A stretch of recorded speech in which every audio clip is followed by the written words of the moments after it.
Major.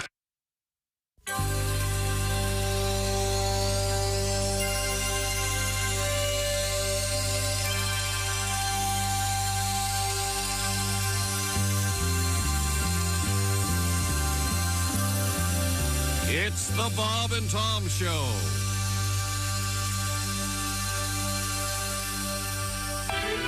He's back on Broadway. He's an actor, a dancer, a singer, and he's Bob's brother, Peter Cavoyan, starring in the electrifying one-man show, Bob and Tom, the musical. Peter has audiences cheering as he portrays the entire cast of the Bob and Tom Show, with original book and songs written by Tom Griswold. This production is the newest must-see show on the Great White Way. You won't want to miss Peter's moving portrayal of anguished sportscaster Chick McGee. Look at me. I'm Chick McGee. No one sees the little girl inside of me. My closet's full of panties and brassieres. I dress up and pretend I'm Britney Spears. And I pray that no one else will ever see the little girl inside of Chick McGee.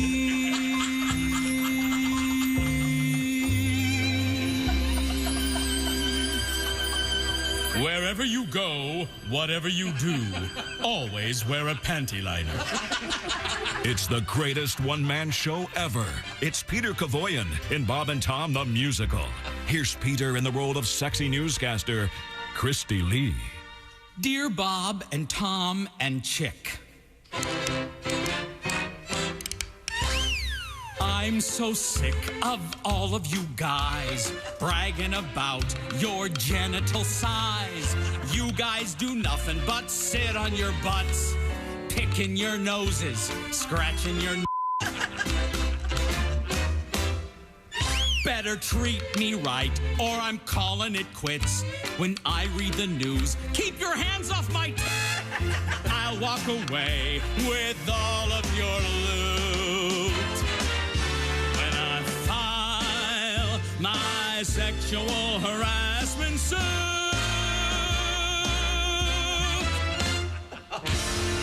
Signed, Christy Lee. It's Bob and Tom, the musical, the one-man show starring Peter Cavoyan. Here's Peter's portrayal of his own brother, Bob. I like boobs and I like beer. I like boobs and I like beer. I like boobs, I like beer. I like boobs and I like beer. I like boobs. I like beer. I like boobs. I like beer.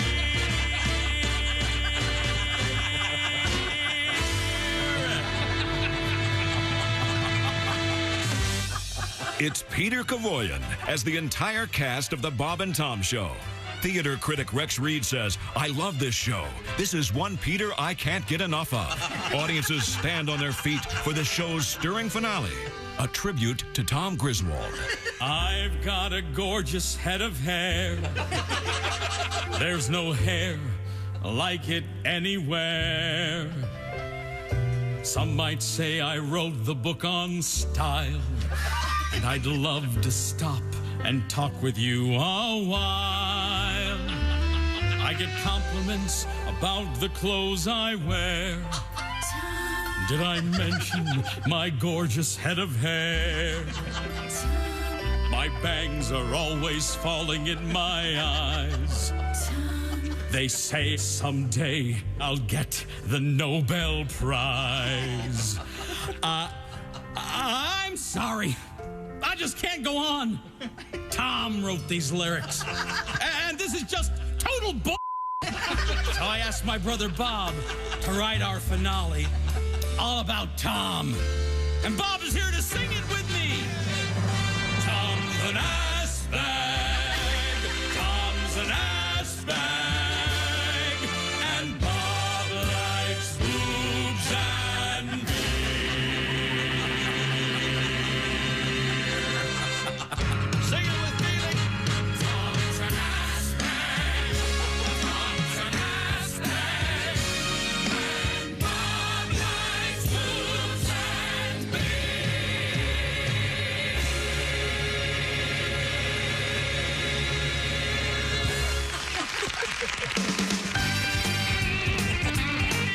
Nobody wants to know that. Hello!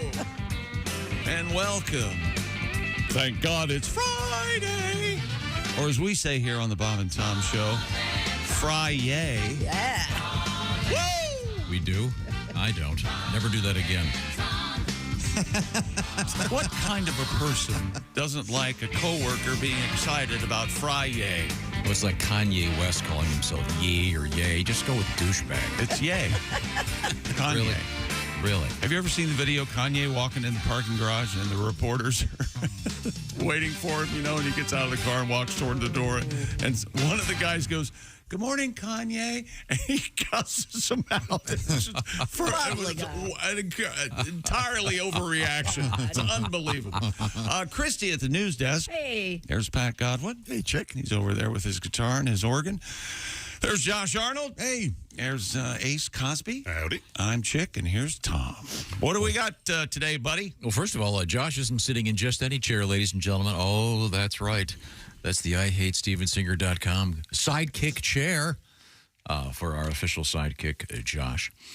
We opened up with that. Haven't heard that for a while. That is Peter Cavoy singing on that. Peter was such a great singer. Sadly, Peter died just a couple days ago. It's very sad news. Very sad. Bob's brother. But we will certainly miss him. He was, for those of you that were lucky enough to see him during some of our live band shows, tremendous performer, Broadway veteran. Mm-hmm. Saw him in 1776. Oh, wow. Yeah. Saw him he was the absolute highlight of Jesus Christ Superstar. We all saw that together. A huge applause break. With, we saw Jesus Christ Superstar with Sebastian Bach. He was, he played Jesus. That's just not my cup of tea. I remember saying, I hope they get to the crucifixion before the intermission so I can leave. Okay, now you're underselling that because we were we were all kind of sitting together. We weren't next to each other, but we were, and he said that loud enough for all of us to hear it. Yes. In the audience. Can't they crucify this guy already? Something like that. Not a good play. Not my favorite. Nevertheless, Peter was wonderful, and he will be sorely missed. Yeah. I want to turn the show somewhat upside down, if you don't mind. Yesterday, we were so busy, we really didn't get to give Today in History its due. Oh. For I think that may have been the second day in a row we didn't get to Is that right? Celebrate. Yeah. I thought perhaps we could go back and do Yesterday in History. I know that yesterday we had to do things we learned the day before. Yeah, we're way back. Yeah, so we're backed up. Really behind. Time now for a very special edition of Yesterday in History. Thank you very much. I need a laxative. Was yesterday. We did cover this one, 1874, and I'm a little bit in the dark on the pronunciation of this guy's first name. I don't know if it's a silent second G or not. Guglielmo Marconi, or is it Guglielmo? I think it's Guglielmo. Guglielmo Marconi. Of course, credited as being the inventor of radio. Yeah. And, of course, famous for the first sort of morning zoo show, Marconi and Cheese. Yeah, it was hilarious. Great show. Huge. Later, they got sued. They had to change it to Googly and Spanky. I think he also came up with the first wet T-shirt contest. Oh, did he? Wow. Yeah. Oh, yeah. With Hawaiian Tropic. That's exactly right. Funny oddly enough. Yeah, who knew? Let's see. Edward R. Murrow, remember him? Sure. Great movie about him.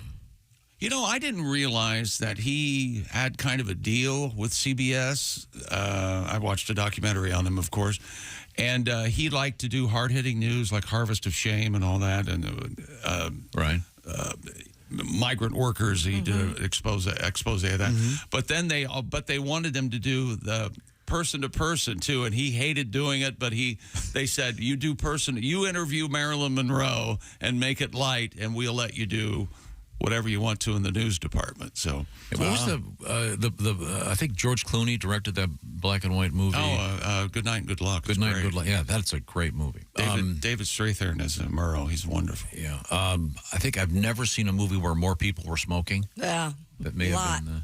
I love the pants length then. You forget how short pants were. Yeah, what was the reason for that? I would keep your. I don't know. Tom's held on to it though. Oh, that's true. Yeah. He has his jeans hemmed. Now you're gonna get angry with me. Why? As I continue reading Yesterday in History. Happy birthday, Pat. Yes. Happy birthday, Ella Fitzgerald. Oh. Whoa! Notice the First Lady of Song. That's why I Famous, wanted to go back. famous for If only we I had totally forgotten. a Ace, you're tisket, a right. tasket. Yes.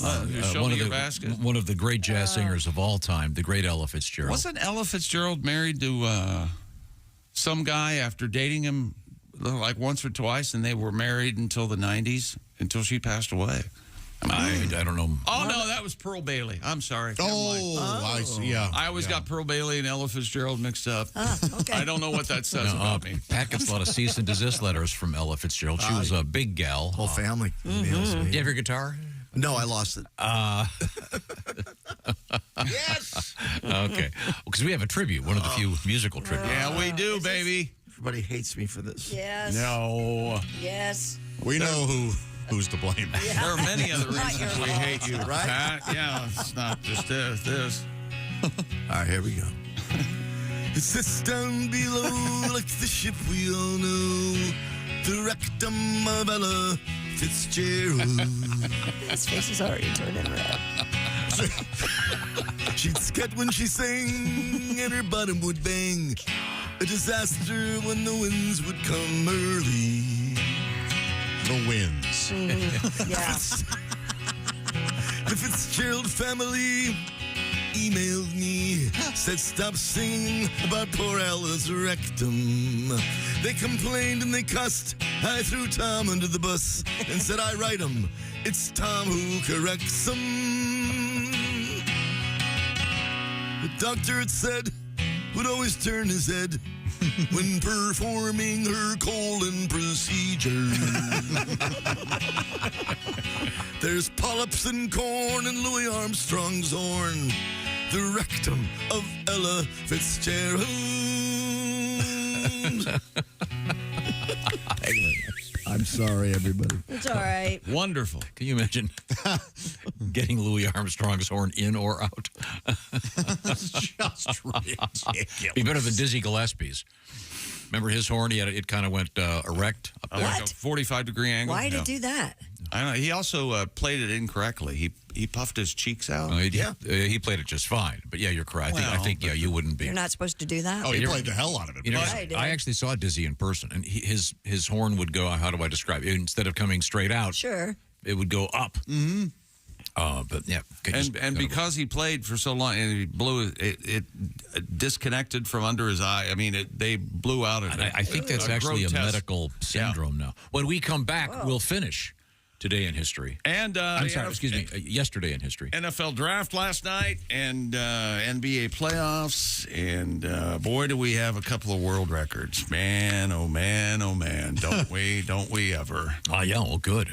Including a kid's toy in a world record. Okay. A children's toy. Yeah, and as you said, the NFL draft. Yeah. And we might And want the to. crowd in Detroit did not disappoint booing Roger Goodell. They really stepped it up. He even came out with Eminem, and he still got. The crowd was almost surgical in their booing. Ooh. As soon as Goodell, they let him have it, man. It was really, really cool. And again, I'm sure he's worried about that as he probably private jetted back to his penthouse in New York. Well, we'll find out about that and why Kostaki may be upset today because of what his Atlanta Falcons did. But first, this portion of our program features Mr. Chick McGee. Simply Safe, the design it yourself, install it yourself, do it yourself home security system that I've installed 3 times. And I've made additions to and changes and software update. It's the way to go for home security. Simply Safe has sensors to detect break-ins, fires, floods, indoor and outdoor high-def cameras, 24/7 watch over your property day and night. Great way to check in on your pets, too. Just put a camera right there in their room or the area you keep their crates. And Simply Safe backed by 24/7 professional monitoring for less than $1 a day. Simply Safe professional monitoring agents can help stop crime in real time. This is true. They can talk to intruders through the wireless indoor camera and tell the intruder police are on their way and you are being recorded. No contract, of course, 60-day money-back guarantee, Try Simply Safe risk-free. If you don't love it, send the system back for a full refund.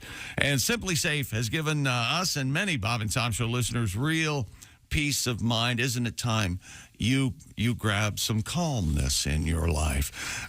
Get 20% off, too, on any new Simply Safe system. Sign up for Fast Protect monitoring. Just visit simplysafetom.com. That's simplysafetom.com. There's no safe like Simply Safe. Thank you very much. Coming up, a letter regarding Josh's dilemma. Oh. We'll find out about that. I'm very excited about that. This is the Bob and Tom Show. You're listening to Bob and Tom Radio. Don't.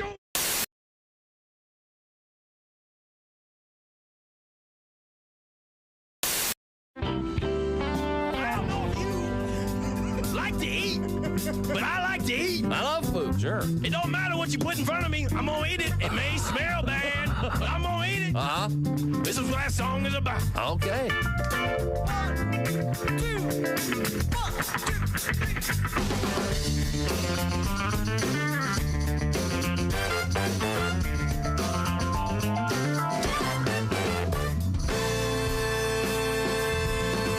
I'd say your diet should be called an incomplete on the account of the amount of meat you eat. I'd say your eyes are bigger than your belly. I'll have you get down, Ricky Simmons on the telly. I've got to know where your appetite is at. Tell me, baby, you're gonna eat all of that.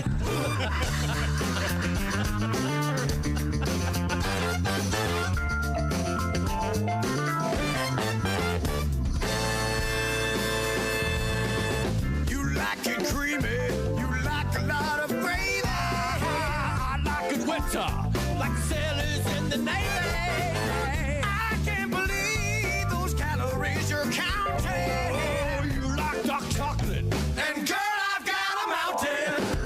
When you're through with this, you're gonna need to take a nap.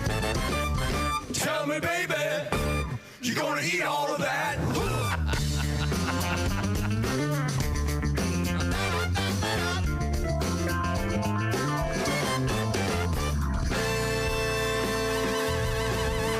Munch a bunch, munch a bunch, munch a bunch, you're gonna eat it all. Munch a bunch, who's that over there? That's a J-Bum, man.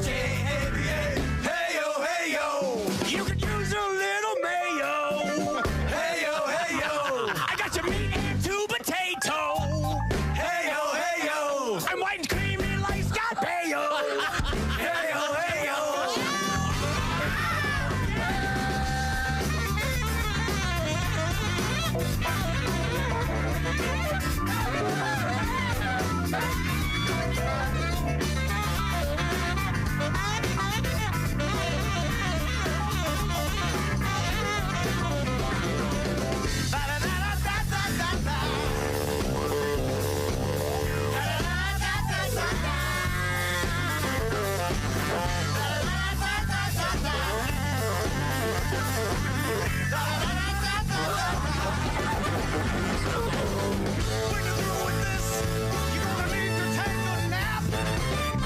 Tell me, baby, you're gonna eat all of that.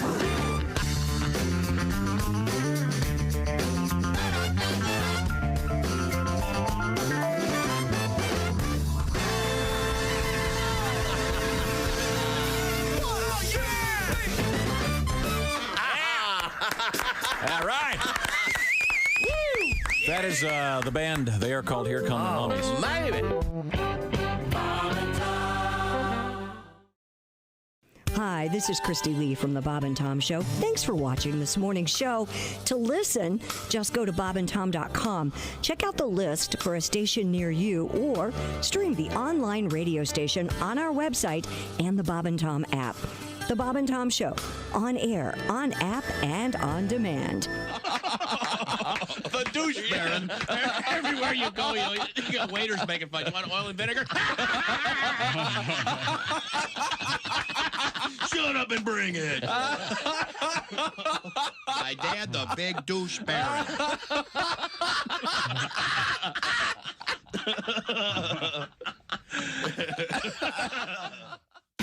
This is Bob and Tom 24/7.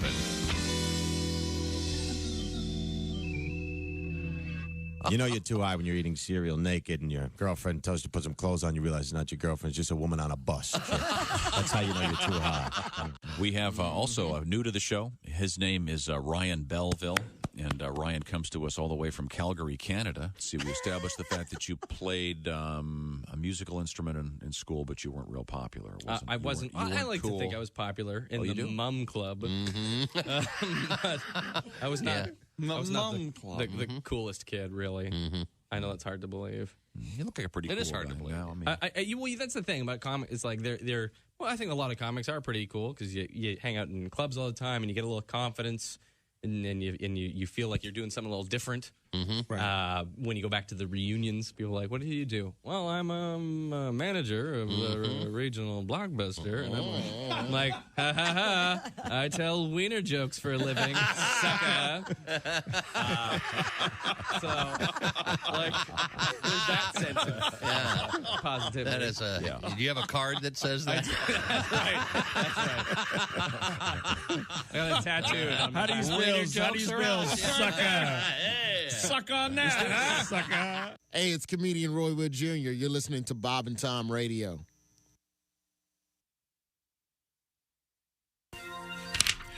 Hey, welcome back to the Bob and Tom Show.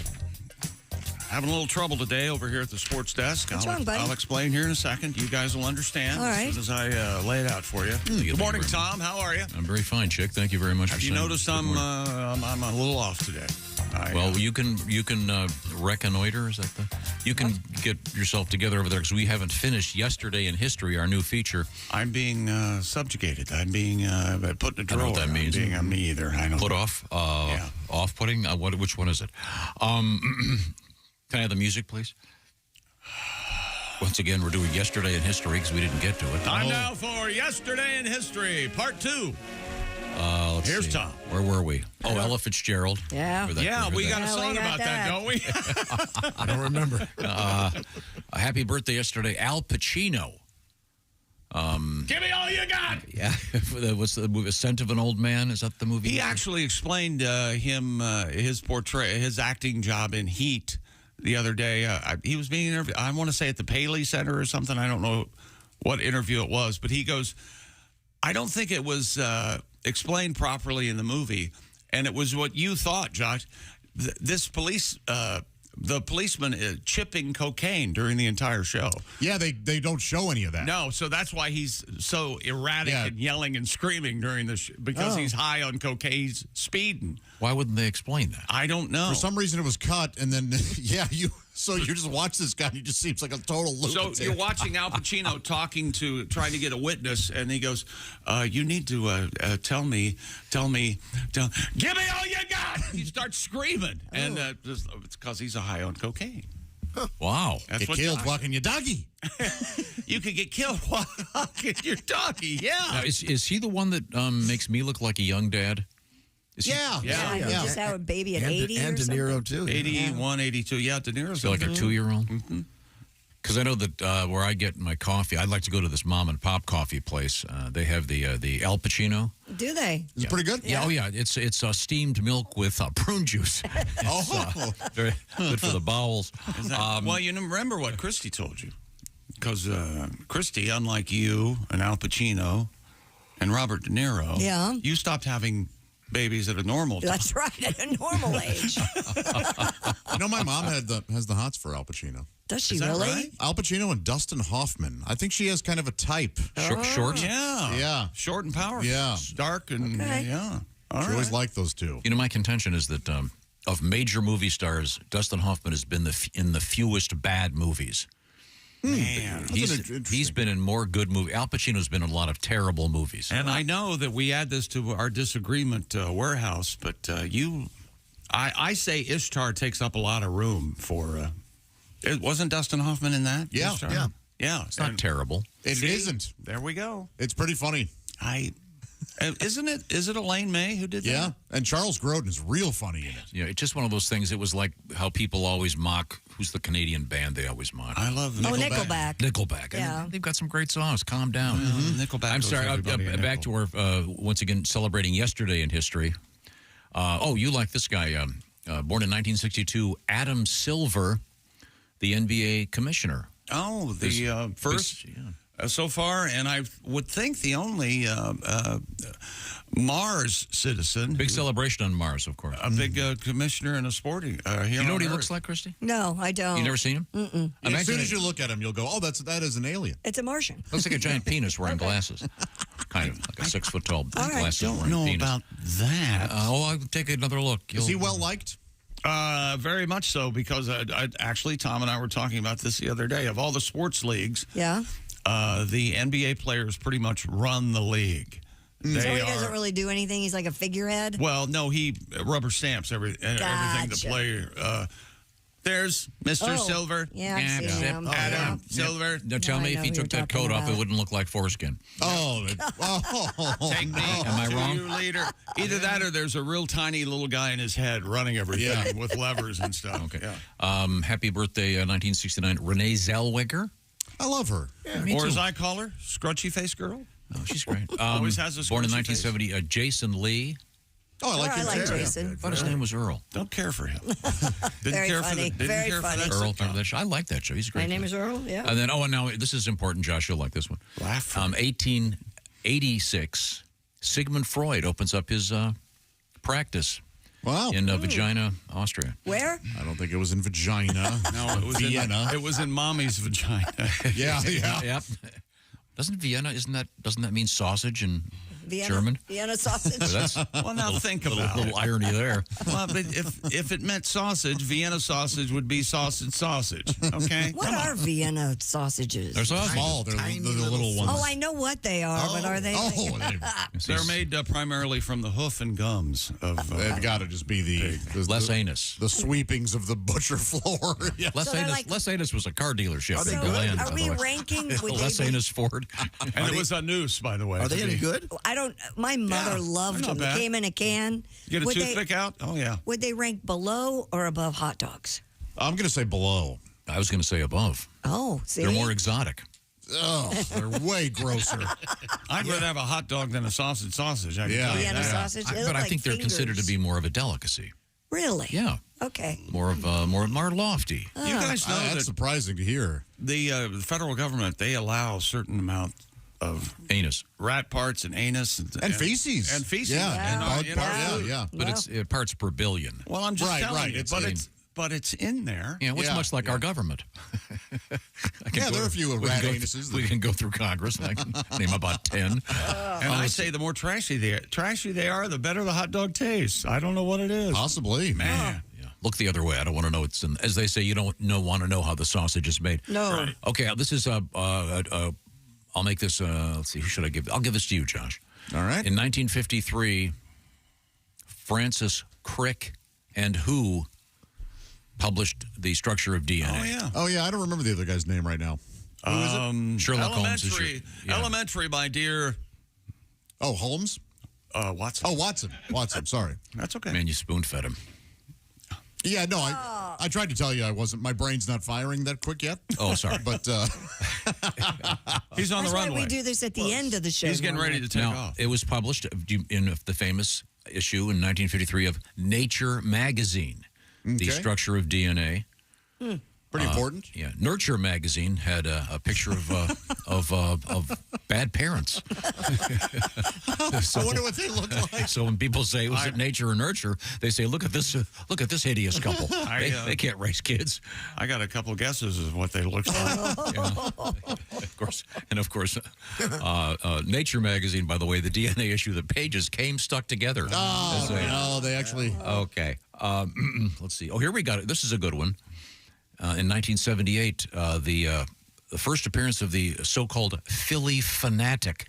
Fanatic spelled with a PH. A lot of people say he's the best mascot ever. It's between him and...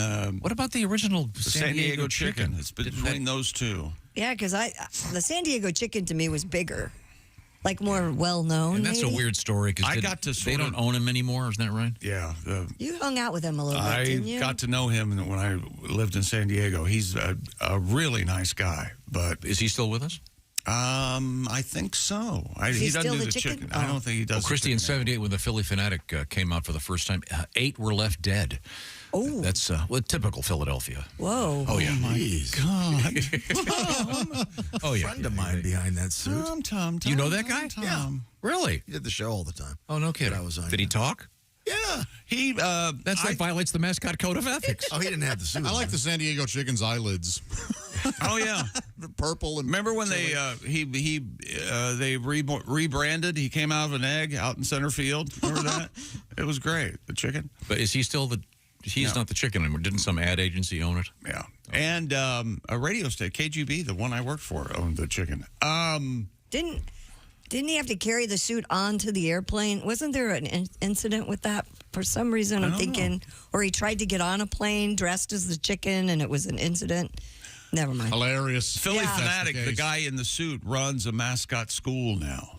And evidently, he's the go-to for if you want to be a mascot and they've gotten pretty sophisticated. Come up with a gimmick, yeah. You got the guys in the NBA that can do a backflip and dunk the ball. It's all a Those science. guys are great athletes. Yeah. They are. A lot of them are girls too. Okay, Yeah. well now, so that's yesterday in history. We'll look forward to today in history. You wouldn't know it because they're in a guy costume, but They're not. They're asexual costumes. you think?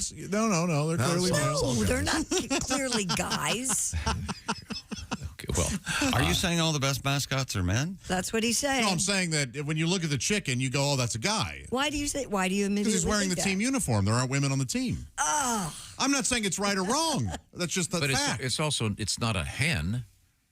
Yes, it's a giant cock. See, which gets back to Adam Silver. I don't know why I'm asking this because I don't know the answer and I'm violating my own rule. I violated a lot of rules lately. The WNBA teams, I don't know if they have mascots or not. Oh, you know what? That's a great question. They I don't must. know. I think the the Indiana Fever has does. one. Freddie Fever. Is it Freddie Fever? I did an event with him last weekend. There I you think go. I'd remember. Yeah. And then to go back to a question from like 2 weeks ago, apparently there is a possibility that Caitlin Clark will be in the Olympic team. Yes. If She's going to get a we'll see. tryout. We'll see. In the meantime, And also, I want to know why Caitlin Clark wasn't mentioned last night during the NFL draft. Nobody wanted to draft her. What's the problem? Is this a misogynistic? You know, we still have a long way to go, don't we? I as a guess we culture? do. Yeah. I guess we do. Speaking of the NFL draft. No, speaking of yesterday, what did we do yesterday after the show? Well, we went. You mean the random act of flowers? Yes, and made bouquets. That was nice. As a group, we went to a facility where they make beautiful flower arrangements for folks that are maybe in the hospital or in an old folks home, whatever you want to call it. And if you'd like to check it out, it's rafindy.org. If you'd like to see what that's all about and possibly we had make some a fun. donation. We had a lovely time, didn't we? Some of us, I think I'm a natural, frankly. He's been talking all morning about how he's a natural flower arranger. They look very nice, Tom. Well done. But what is my number one rule that I never violate? We don't hang out after the show. Exactly. And what did we do yesterday? Well, I didn't We get near hung you out guys. after the I had show. my own table. I was Yeah, over we there. know. Yes, you did. Eddie and Noah, we were cranking them out. Yes, you did. I couldn't stay away from the roses. But at one point, we all looked over at Tom, and we had a group picture taken, of course. And Tom had backed into what was essentially a giant chalkboard. And we were warned. Yeah, we were warned about it. I know no one warned me. No, she warned all of us. She warned all of us. I wasn't. Okay.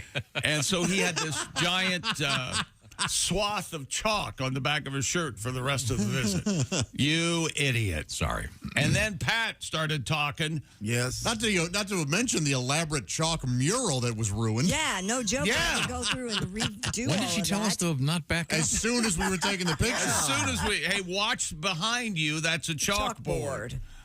Oh, I know why. Because this woman was wearing ridiculous high heels standing on a stool, and I thought she was going to kill herself. Oh, yeah. Tom kept going, don't fall. Don't fall. She does that every year. She knows what she's doing. She needs to get a ladder. That was really unsafe. So I was concerned. I was trying to help out. I didn't want to have to go to the ER. Why would it fall to you to take her to the ER? Somehow it would be my fault. That's how things go in this world. Anyway, we had a lovely time. Yeah, it was nice. Oh, and we do have a letter here. It was very nice. Speaking of stories, Josh. Yeah, Pat's got some great stories. Oh, great road stories. Yeah, it's delightful. Interlude about a woman who'll show you her boob. we can't talk about Pat's story. And then take her teeth out. And then remove part of her jaw. I don't know. Okay, I'm in trouble. Almost unhinged. This is from Dan, listening to a best of segment from a couple days ago. He heard Josh saying he's now identifying as a bald man. Oh, yeah.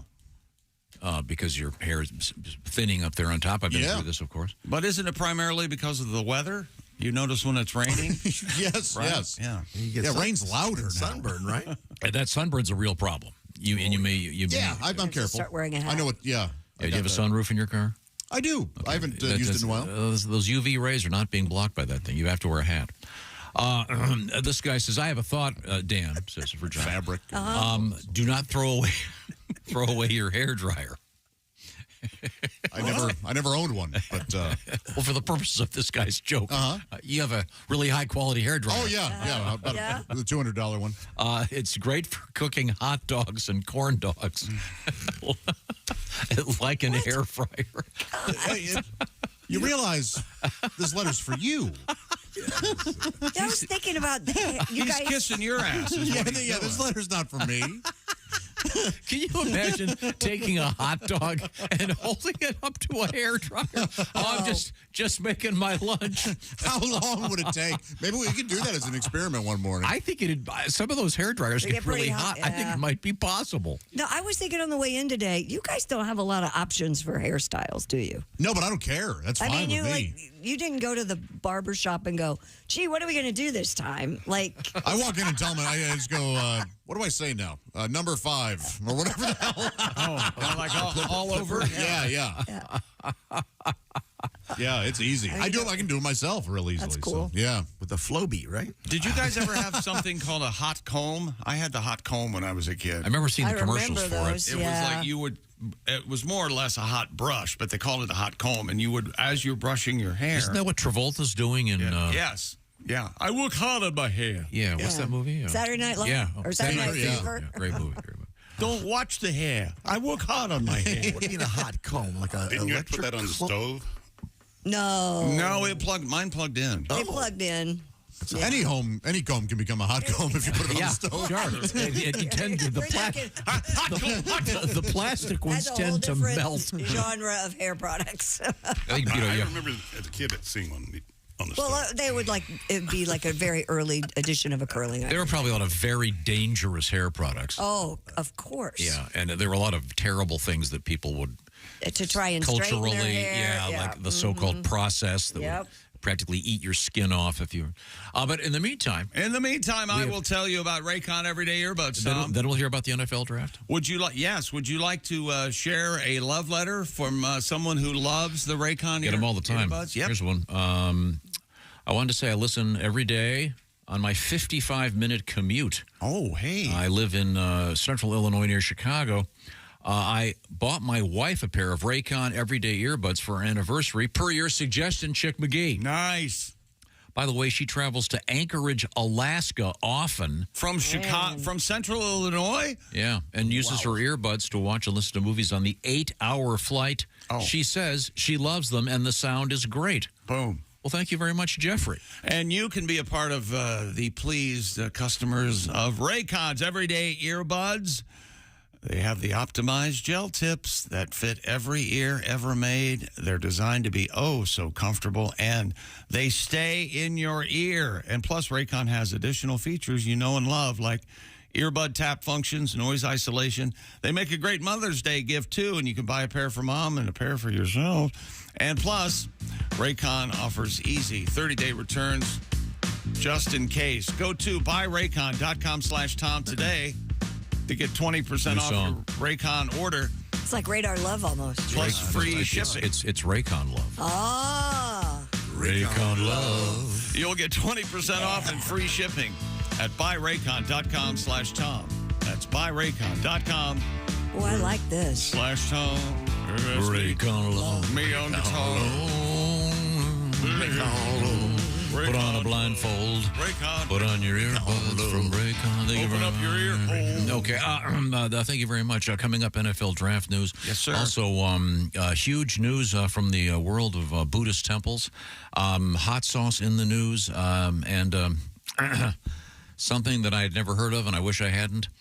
Rat broth. Yeah. Yeah. It's when you see the picture, it's worse than you thought. And Jess Hooker's bringing in a pot. No. This is the Bob and Tom Show. Thanks for listening to the Bob and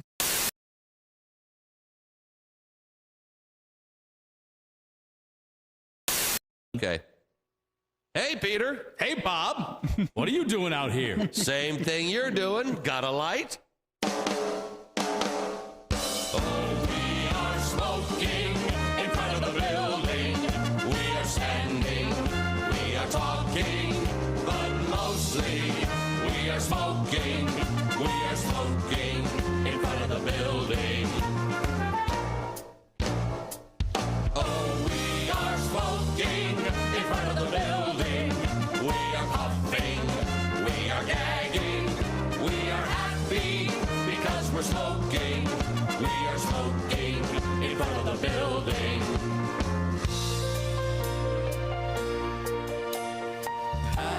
Hacking, wheezing, barely breathing, choking, croaking. We love smoking. I met a girl from another office. She's a smoker, just like me. Now we're dating, and we're smoking. We're smoking in front of the building. We are smoking in front of the building, and we smell like we've been camping. It could be raining, it could be snowing, but we're smoking in front of the building.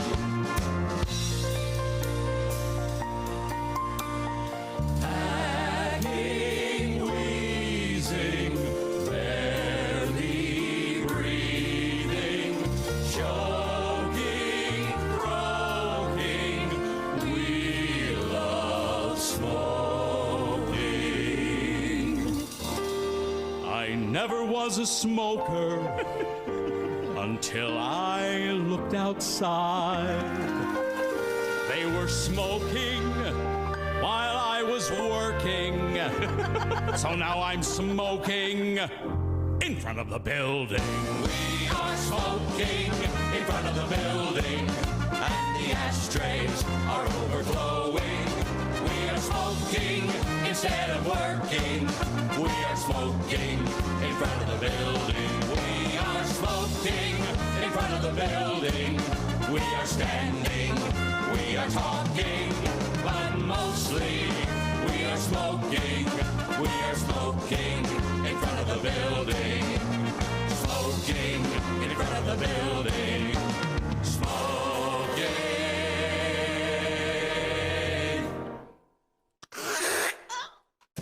Oh, God. In front of the building.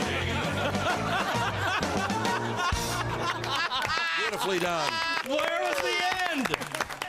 Screw it. Bravo.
take off all of my clothes. Take them all off, baby.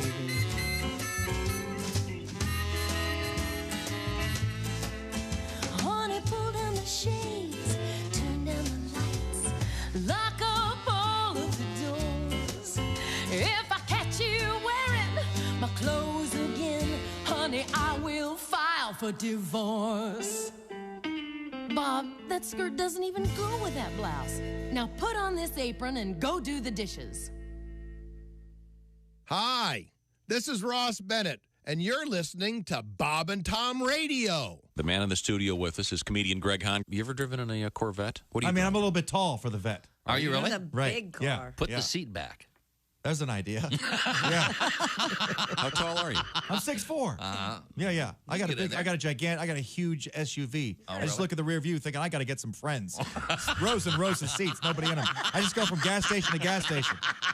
Hey, want to ride? Yeah. Tell them about your 3-point plan for success, Greg. What is that? Where I bought the car is too expensive? Right. My house is too expensive? Right. Knock up a fat girl. How about it? Yes, sir. Mr. Check me out. Success. That's Greg Hahn. Scott, I understand that you are a history buff. Is that it? Friars Club roast of George Washington. I think the jokes would be great. I think some will be. George Washington's a great man, but what's with the outfit? Knee-high boots, a silky blouse? Are you the father of this country or the fairy godmother? Seriously, if we wanted to be ruled by an old queen, we wouldn't have left England. And a powdered wig? If you start looking any more queer, they're going to put your picture on the $3 bill. Hey, maybe you'd like me to introduce you to Benedict Arnold. Lord knows he'll go both ways. Speaking of flags, Betsy Ross is here tonight. What a frisky woman. Washington invited her to Mount Vernon. She was disappointed to learn it was a place. I actually have a sexual fantasy associated with the earthquake. Go. All right, woke chick up. In my fantasy, I am making love to this woman. Yeah. And then all of a sudden, she feels the earth move beneath her. Ah, yes. And then she rolls over on top of me and shields me from debris. Safety first, everybody. Safety first. Bob and Tom 24/7. It's not on air. It's online. Bob and It's around the corner. Hey, welcome back to the Bob and Tom Show. I've got that NFL draft hangover, man. Is it a sweet hangover? Nothing but a sweet, sweet hangover. It's too much to get over. Yeah, I didn't pay attention, so you didn't watch any of the draft at all. Couldn't Me care either. less. My idea of fandom is going and enjoying the game and not knowing who the third backup quarterback's agent is. I don't need to know all that. Yeah, they estimated the crowd, and I think it was low. They said 150,000 people. That's amazing. And it looked low to me. Look up a picture. I saw an estimate that was significantly higher than that. It was unbelievable. That's crazy. People love it, huh? Oh, my God, it was crazy. It was packed. People were packed in there. Downtown Detroit. It was great. Yeah. They were, there are a lot of Lions fans there. Oh, sure. Yeah. You got to be a true fan to be a Lions fan. By the way, speaking of Michigan, since you brought up the great state of Michigan, Josh, it looks like kind of like a mitten on the bottom. Yeah, it sure does. Then there's the off. They say mitt though. They don't say mitten. You say mitt. I was describing it for Josh. Then there's of course the Upper Peninsula, the Yoopers that live in the UP. Beautiful, beautiful country up there. The Upper Peninsula will not be the site of Haywood Banks this weekend. It won't. No, he will be in the Lower Peninsula doing a little special event. In the Palm, if you will. Yeah. So it's a mystery as to where he's going to be performing. Where he is. So why did you make it more complicated? People have to guess. Did I make it more complicated? Yeah. Because So now we far- thought he was supposed to be Also, in the isn't there a new rule? The person whose show we're promoting at least has to call or something. Or be here. No, you've if we're going to do this, we'll never get anything done but saying where people are going to be. And I bet you he is in the Upper Peninsula. He and he got doesn't even know. confused. Next week. He's down. Yes. It's a month from now. Well, you think Haywood knows where he's going to be in any given... That was my point. he's going to be at a car dealership. Oh, okay. Is that right? That narrows it down. At the annual Walleye Festival. Oh, dude, I want to go to the annual Walleye Festival. As Bob Zaney would say, they told me when I first started comedy, you'll never be performing at the Walleye Festival in Michigan, baby. He's going to be at Burt Watson Chevrolet. Cool. In what city? At the Walleye At the Michigan Walleye Festival. That's awesome. In what city? I'll look it If up. you don't know where Burt Watson Chevrolet is, I'm not going to talk to you.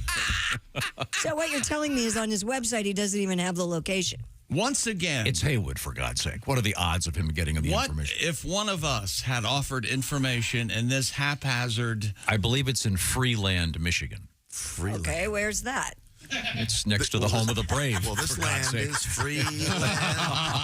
Oh, it's next to DeLand and DeSea or Yeah, look at DeLake. that. The Freeland. It's next to DeLake. DeLake. Is there a place called DeLake? There's now. a guy emailed me and said there is, and the family had a cabin up there, Lake Leelanau. Of course. Oh, in I've been Michigan. And you know why they call it Leelandaw? Because it's next to Lee Lake. Very good. That's what he Oh, did. look at that. This place. This looks awesome. Where is it, Josh? You'll know. In Freeland. Yeah. They have. Where's Freeland next to? They have a merry-go-round. Oh, That's really? exciting. And With real horses? Nope. And they have Real horses. a fish car. A fish car. Listen, well, anyways, Haywood's there tonight. So What's it going to take for me to get you in this fish car? Actually, I can't really tell what it is. It's a fish on wheels, but it looks like it might just be something on a boat trailer. Oh, okay. So, yeah, right, okay. I like it. It's a fish car. Walleye Festival. Anyways, well, thank you. Sorry, back to the Detroit Metro. Why haven't they draft. made a boat that the back end, what do they call that? The stern, the bow, Yeah. what is it? The back end? Aft. Aft. They have a shape of a fish, and it wouldn't have any it wouldn't propel the boat forward. But what if they put a little fin? A You mean on a tail on boat? the back, on the end of So the it boat? actually swam like so a... it actually looks like it swims. like a fish. It's not, but the tail goes back side to side. That's $1 million idea right Yeah. there. Oh, who wouldn't want to see that for Yeah. 10 Who seconds? wouldn't want to see that? That's a It'd be great fun. idea. That's $1 million idea. Good water ski behind it. There's the stupid flapping thing. I'm sorry. So we were in Michigan for the NFL draft. How did it go? Dear people, I successfully pulled off a running joke at our monthly birthday luncheon at work today. This is from Eric. The conversation turned to exotic meats that people have eaten. Yeah. And someone mentioned frog legs. And I said, I can't eat frog legs. They make me jumpy. Dot. Classic. It killed. It killed, he says. Thanks for the joy you bring America. Keep up the great work. Thank you, Eric. Do you like when guys, like old dudes will say, you ask them a question that's obvious, and then they go, does a legless frog hit its ass when he jumps or whatever? Oh, yeah. The frog bump his ass. Yeah. Frog I've with never no heard legs. that before. Does a frog with no legs bump his ass when he jumps? I've never heard that. That's when you know you're talking to a folksy man. He plays checkers, I bet. Yeah, that guy Somebody out in front of the general store. He's like that carpenter. My house hit his thumb and went, Mother Fletcher. The NFL draft last night. We'll be back and talk about it. Okay. The number one pick. Do we have any sound? Is there any booing? Pretty much, this is booing from the past. With the first pick in We're the still 2016 NFL Draft. Looking for yesterday's booing. Booing today, last night. And welcome to the NFL Draft. Come on, Philly, come on. Welcome, football fans, to the 2018 NFL Draft. Oh, yeah, booing, lustily booing. Yeah. And, there was no disappointment last night. Think of man. each boo as more money for the NFL. When we come back, this is the Bob and Tom Show. Hey, thanks for listening to the Bob and Tom Show this morning. Get a look at today's show on our YouTube channel.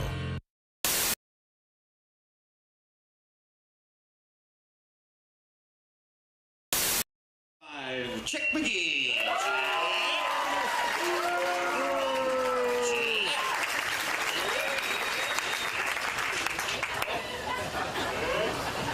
Chick said earlier he's never touched a cow before, but the rumors about the girls he's dated are not quite one-sided.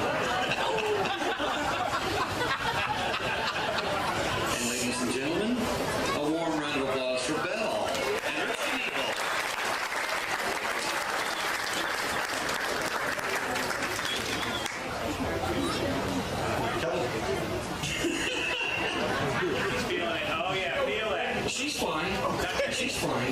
fine. Oh, yeah. Let's see if we can get something out of there. Okay, you got the hang of it there? Yeah, I think so. You think so? Well, you better get some milk because we don't want you to be an utter failure.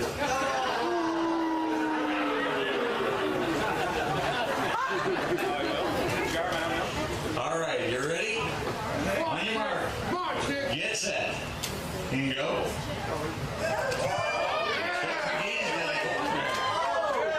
Yeah.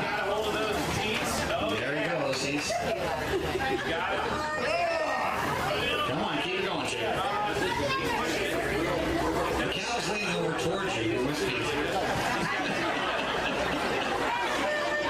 When was the last time you had your head completely into the hooks of the sectional jersey?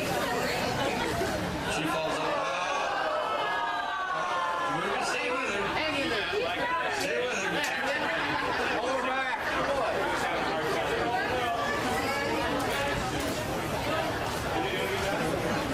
Bill, he's a nice guy. Don't make him chase you.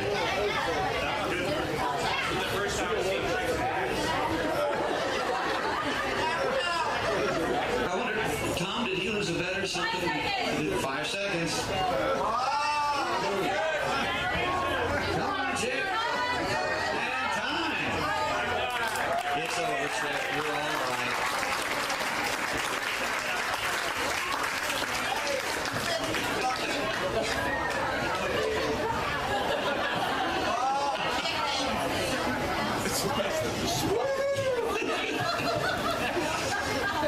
The official measure. Now we're up against a quarter already. Smiley's ahead. Oh, wait a second. Yes, you did. Well, we have a set. Ladies and gentlemen, a big round of applause for Mr. Chick McGee. What a trooper, Chick. And you know the Bob and Tom are not going to let you live this down. Neither is Christy. You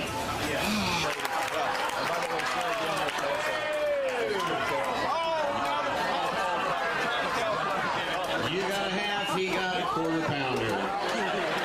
How do you like that, Vince? You know, like his milk should make garbage pies. Oh, my God, the humanity. Oh, there are kids here. They shouldn't see this. We have the turd man here. It's under control. The turd man is all right. Okay. People, here's what people don't understand go about on. the Bob and Tom Show. I get to be the official grader of our guests. Great. And I believe we do have a guest waiting in the green room. Sure. And I would like to greet officially our guest, Well, that's Jim Gaffigan. Hi, how are you, Christy Lee? How are you? I'm good. It's so nice It is to great to see be you. here. Not set up or anything. Do you know Wow, are you that- on you got your own reality show? I do. It's called Nobody Really Cares What Christy Lee Does Behind the Scenes, but we're going to show it to him anyway. Thank you, Jim. It's so good to see you. Okay, let's move. Let's show people what you eat back here, Christy. Oh, well, my favorite thing is right over here. This is called chocolate-covered raisins, or I call Nirvana. Sure. Have a. And you know what's great is the way that's set up is like there's tons of hands going in there. Yes. And so hands are usually covered with feces. So. And he's absolutely right. So now you're going to ruin my favorite Enjoy. snack in the green room? The treat. There used to be soup here in the morning. What happened to the soup? There used to be different things. He retired. Or does it come at like 9 or He something? retired. So now we have to eat things that look like feces. So that's it. Or is it kind of...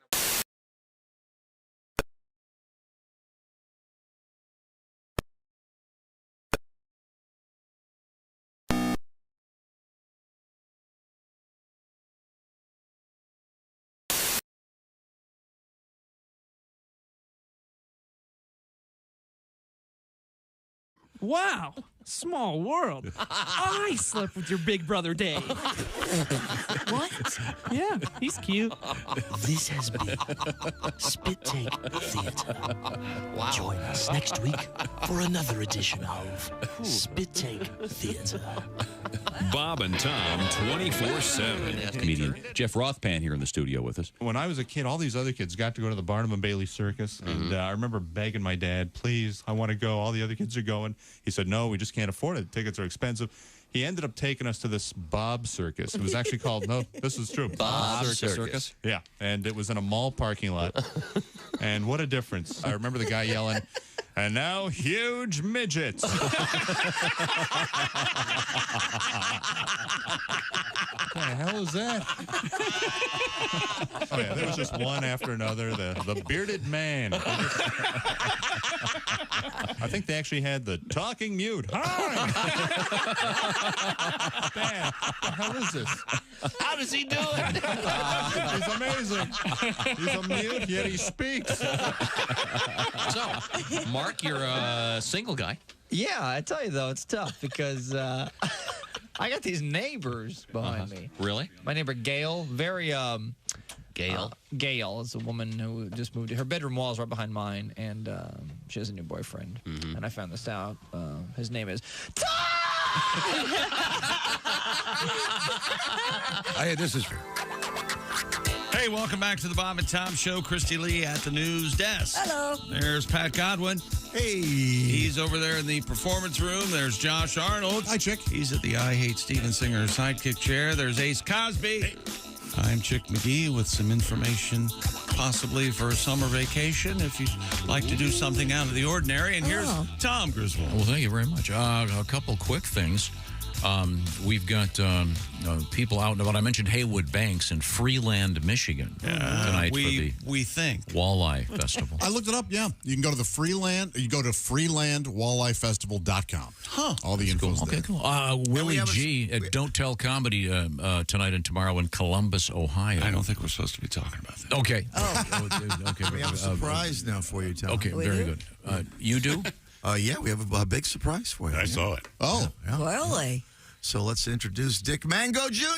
Oh, Dick Mango Jr. Dick Mango Jr.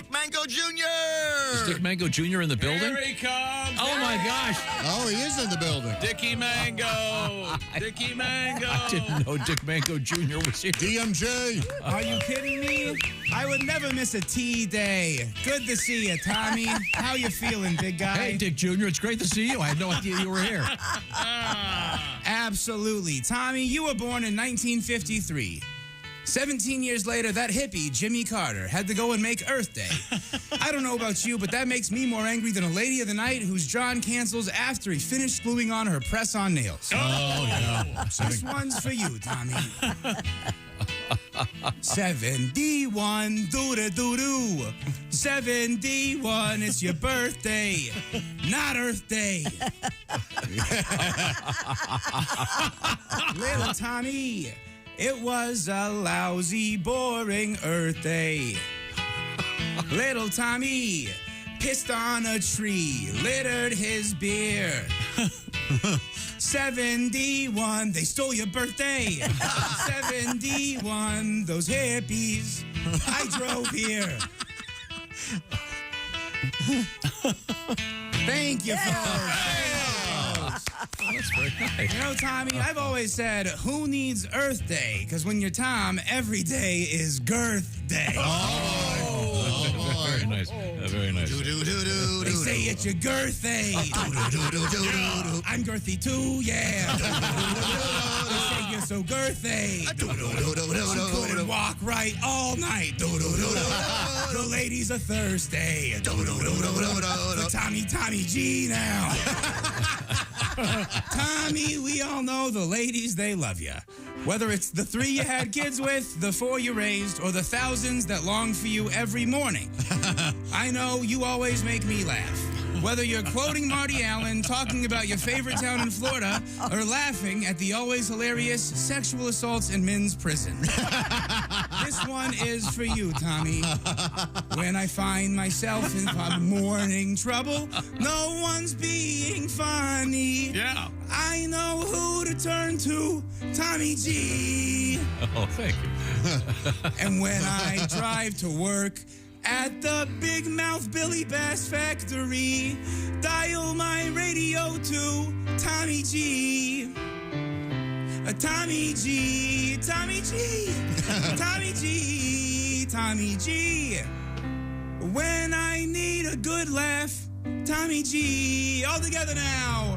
Tommy G, Tommy G. That's me. Tommy G, Tommy G. When I need a good laugh, Tommy G. Thank you, everybody. I'm Little Dick Mango. Happy B-Day, Tommy. And remember to say your prayers and tip your toll booth operators. Thank you. Tommy G.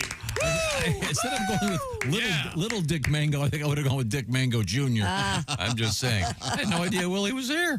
I mean, Willie, he's not. I mean, Willie. Dick Jr. Dick Mango Jr. Thank you, Dick Jr. That's what you mean. Oh, wow. Now we must get to the NFL draft. Is that correct? Yes. No surprises, really, in the initial picks. Caleb Williams is headed to the Chicago, the city with the big shoulders.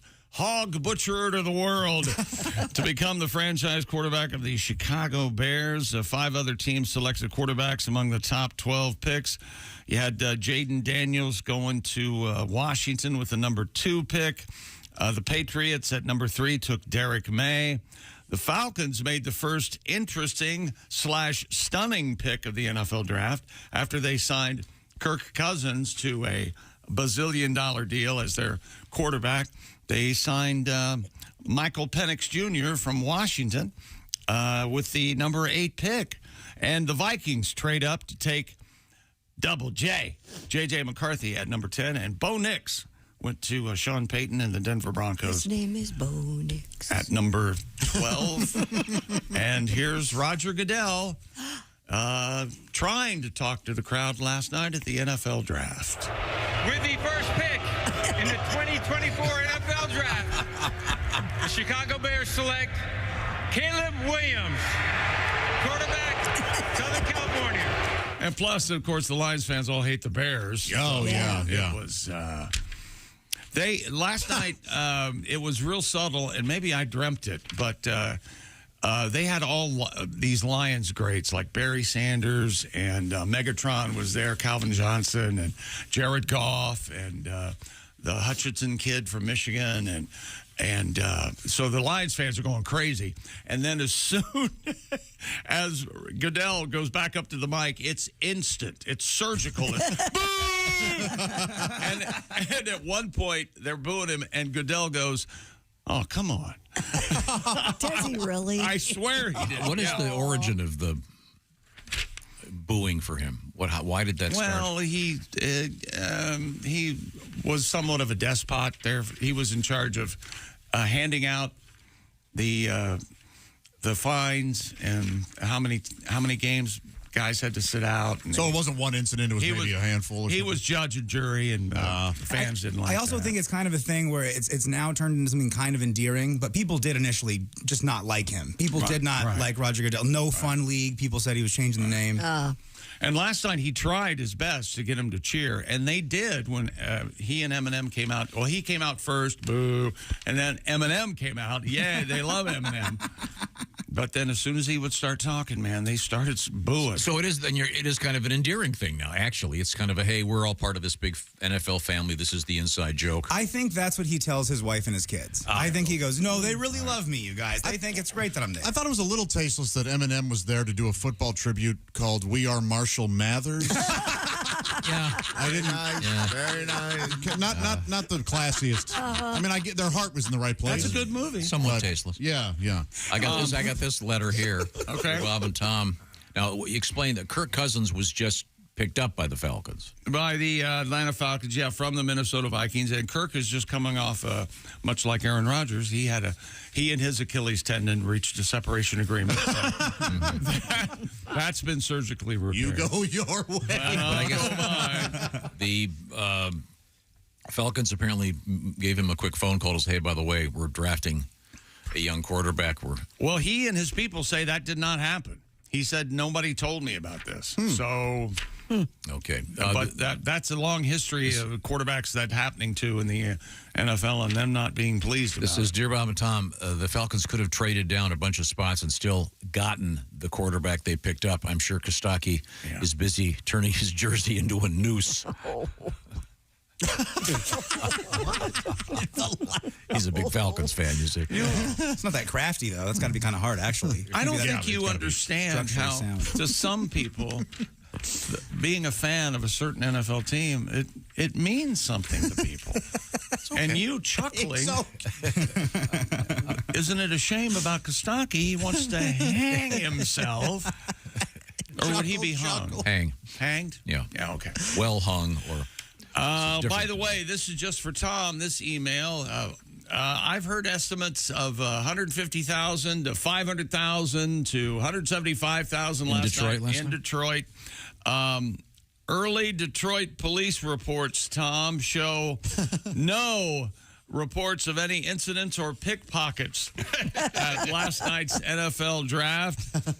Joe from Coton, Michigan, he will keep an eye on that for you, Tom. Again, the pickpocketing thing took place during the eclipse. People were all looking up. Well, they were all looking up at the stage last night. It could have easily happened there. Well, not the same angle. They were all jammed together. Did someone tell you this, or is this your fear? Did the news tell you this? No, I just made it up. Okay, cool. Got it. Just making sure. See, most people need the news to scare them. You're scared all on your own. Oh, yeah. And he wanted to maybe plant that and have it become a news story right from your... Wasn't that your goal?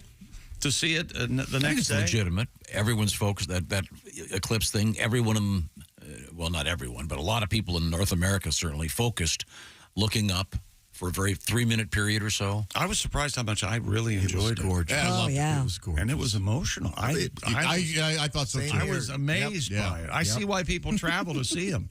Yep. Oh, giggle it up, pal. No, it was nice that you guys were just talking about something you enjoyed. Usually this room is so critical. Yeah, sometimes, I think Willie's response was correct. I was genuinely delighting in the fact that Josh was like, yeah, I had an emotional response to a cosmic event. And no one said, oh, the moon made Josh cry. I thought it was very nice. I'm sorry. I was getting ready to do that, actually. I did like Tom's angle. Tom turned into me a little bit after we had no reports of pickpocketing. Right. His argument, of which I'm all for, was, well, the media is not reporting on that. That's right. Oh, the media, they're all liars. Darn right they are. At least I admit I make stuff up. Coming up, we have... a lot of interesting stuff, including a bizarre cat story. Cat lovers, you'll like this one. It does have a happy ending. And are we wasting our urine? And an update. I've always thought we were. Scientists, there are scientists that want us to hang on to it. Hey, I got 26 jars that'll say otherwise. That's Okay? right. And an update on Haywood Banks' appearance tonight in, is it tonight in Michigan or tomorrow night? Tonight. Do you got to can that urine, or will it go bad? We'll find out. Yeah, that's a good question. That is a fair question. I think you have to can it. Go flat, right? You have to can like it just like beans? anything else. Yeah. It'll kind of get sediment like a natural wine. You want to roll it on its side. Okay. Oh, yeah, you store it on its side, yeah. I find it tastes less bitter after it's cured. Sure.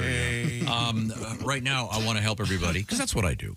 We're going to help everybody for Mother's Day. You're a helper, aren't you? A lot of great moms out there. How about... getting rid of that stress right now that you've got because, what am I going to get my mom? I don't know. How about something from Steven Singer Jewelers? Right off the bat, you've got Steven's famous 24-karat gold-dipped roses. The new one is right over there by Josh. It's called Red Wine. It's a beautiful burgundy-colored rose. It's a real rose dipped in 24-karat gold, of course, and then it's got the nice, beautiful forest green petals. It's a beauty, and you can grab one of those. I believe, I want to say, what's that price on those? About what is $59.95? Something like that? $69.95. Is that what it is? Okay, and by the way, Steven Singer has lots of other stuff, including great bracelets. Like the At Last bracelet that I'm wearing. What is it? At Last. At Last. Nice My earrings. true love has come along.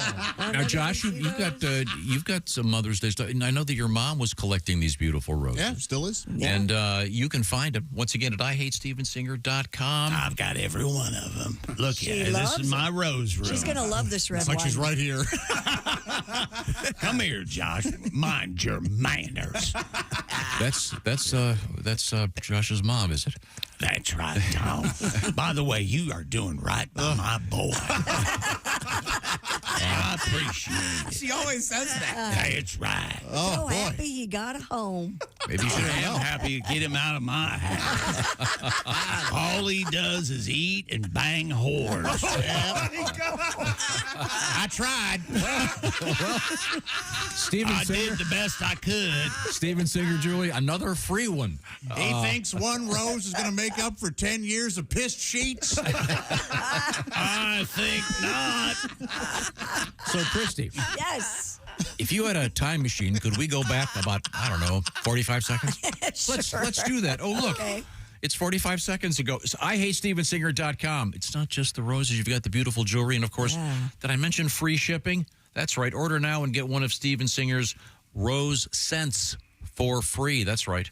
Something special. But let's get some free stuff. The free rose scent, the free shipping, the free personalized gift card, a free lifetime guarantee. The free scent offer ends next Tuesday. So you got some time to get this done. IHateStevenSinger.com. Lots of great stuff, including those beautiful roses. And I'd like to apologize to Josh's mother. Oh, it's okay, honey. I know. Oh, you're very, He very does jokes about me on stage. extraordinarily helpful. You know, I wasn't born a woman. Mom, I was lucky to we have don't any get into the deep history. babies at all. Yes, I know I'm your little miracle. We all are. That's what we called him, our little miracle. Okay. That's what we called him. Did you save the afterbirth? No, we even fried it up. Okay, good. That's nice. Yummy. We'll try to take a time machine elsewhere. This is the Bob and Tom Show. Bob and Tom, 24/7.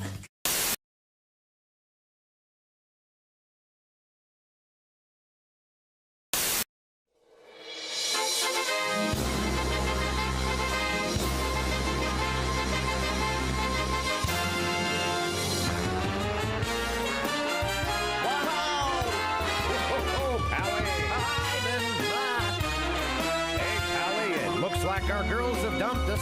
Wow, baby, blow me a kiss as you're leaving. Blow me a kiss right now. 'Cause if you're gonna leave me, honey, I will surely miss the way you blow me. Blow me a kiss. Merci, madame, voila les bearded clam. Your biscuit, your beavage, I see your cooter cleavage. Your monkey, your muffin, you ain't hiding nothing. Your Gucci, your flapper, you're showing off your snapper. Your camel toe, it looks alright, so baby let it show. Looks like a big taco. I see your camel toe. Menage à trois. One man, two women, ooh la la, find a friend to play. Surround my face with tea and day. You say you're straight, but you're not bi. How will you know until you try? The thought of nookie makes you sick. Just hold your nose and take a lick. I wanna be Bob. What more can I say? I would smoke and drink and play golf every day. I'd have a lady for a caddy. She could hold my balls while I play. I wanna be Bob. We wanna be Bob. Aging Richard Smoker. Aging Richard Smoker. His name is Richard, but they call him Big Dick. I'm looking for a big dick smoker. Prison Rich. Prison Rich. Turn out the lights, 'cause I can hardly wait. Yeah, prison bitch. When I get out, I'm ready to go straight.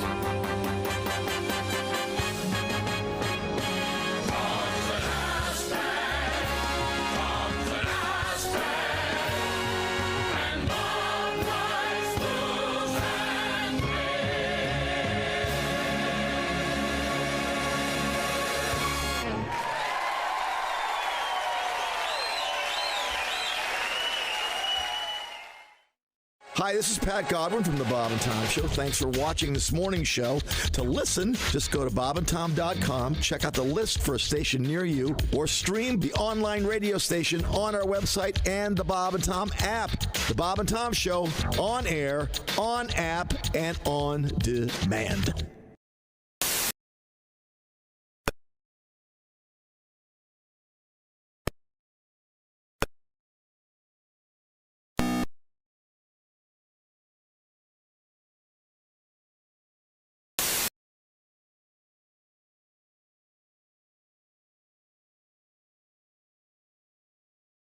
There they come. This is exciting.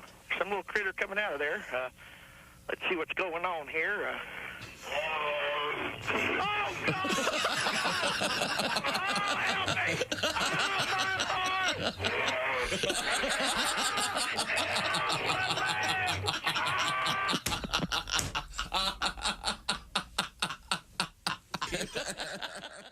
You don't say we didn't warn you.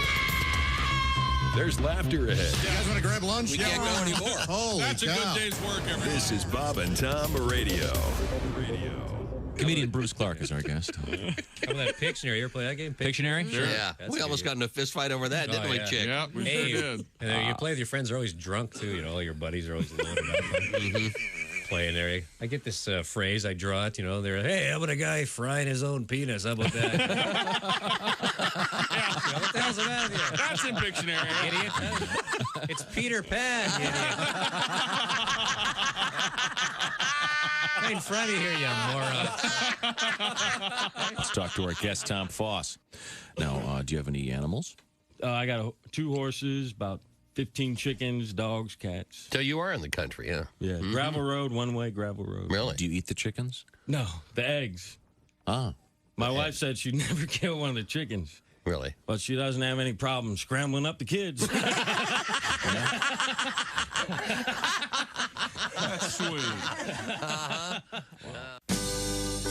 Oh, yeah. And the sign said anybody caught trespassing will be shot on sight. So I jumped over the fence and yelled at the house, hey, what gives...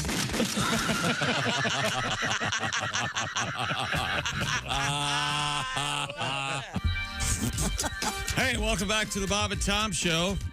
What happened? It's amazing how I land every time right in the right What did spot. I You are miss? very good. Did you fall? No, he's very good at what he does. I have to stop talking at this one point, and then Chick has to start. He's always And I'm the too late. master of stopping it just in time. Nope, He hits it every time. You're at least 2 seconds off every single.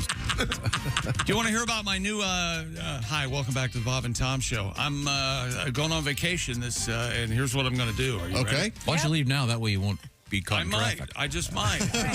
Where are you going? Helicopter hog hunting in Texas. Oh, I love this. Take me. Is You it got to like- lead him a little. Are these the wild boars, or are they just hogs in the bed? No, they're interesting. Our buddy Marty Yeah? in Austin, apparently a real problem is feral hogs coming down out of the woods and eating people's lawns. Yeah, don't they just destroy the front yards? Destroy landscape. Well, don't they also eat small dogs? Isn't that a... They'll pretty much eat whatever they want. You got to pay the Feral price. If you want goofy hogs to run around, you got to pay a price on that. It's a tax, essentially, yeah. Feral hogs? How do feral hogs get out? They're feral. They're already out. They're already out. They were never in. Remember, there's a huge problem with them in Canada. And Georgia, I know that. Yeah, Georgia the state or Georgia the country? In my apartment complex.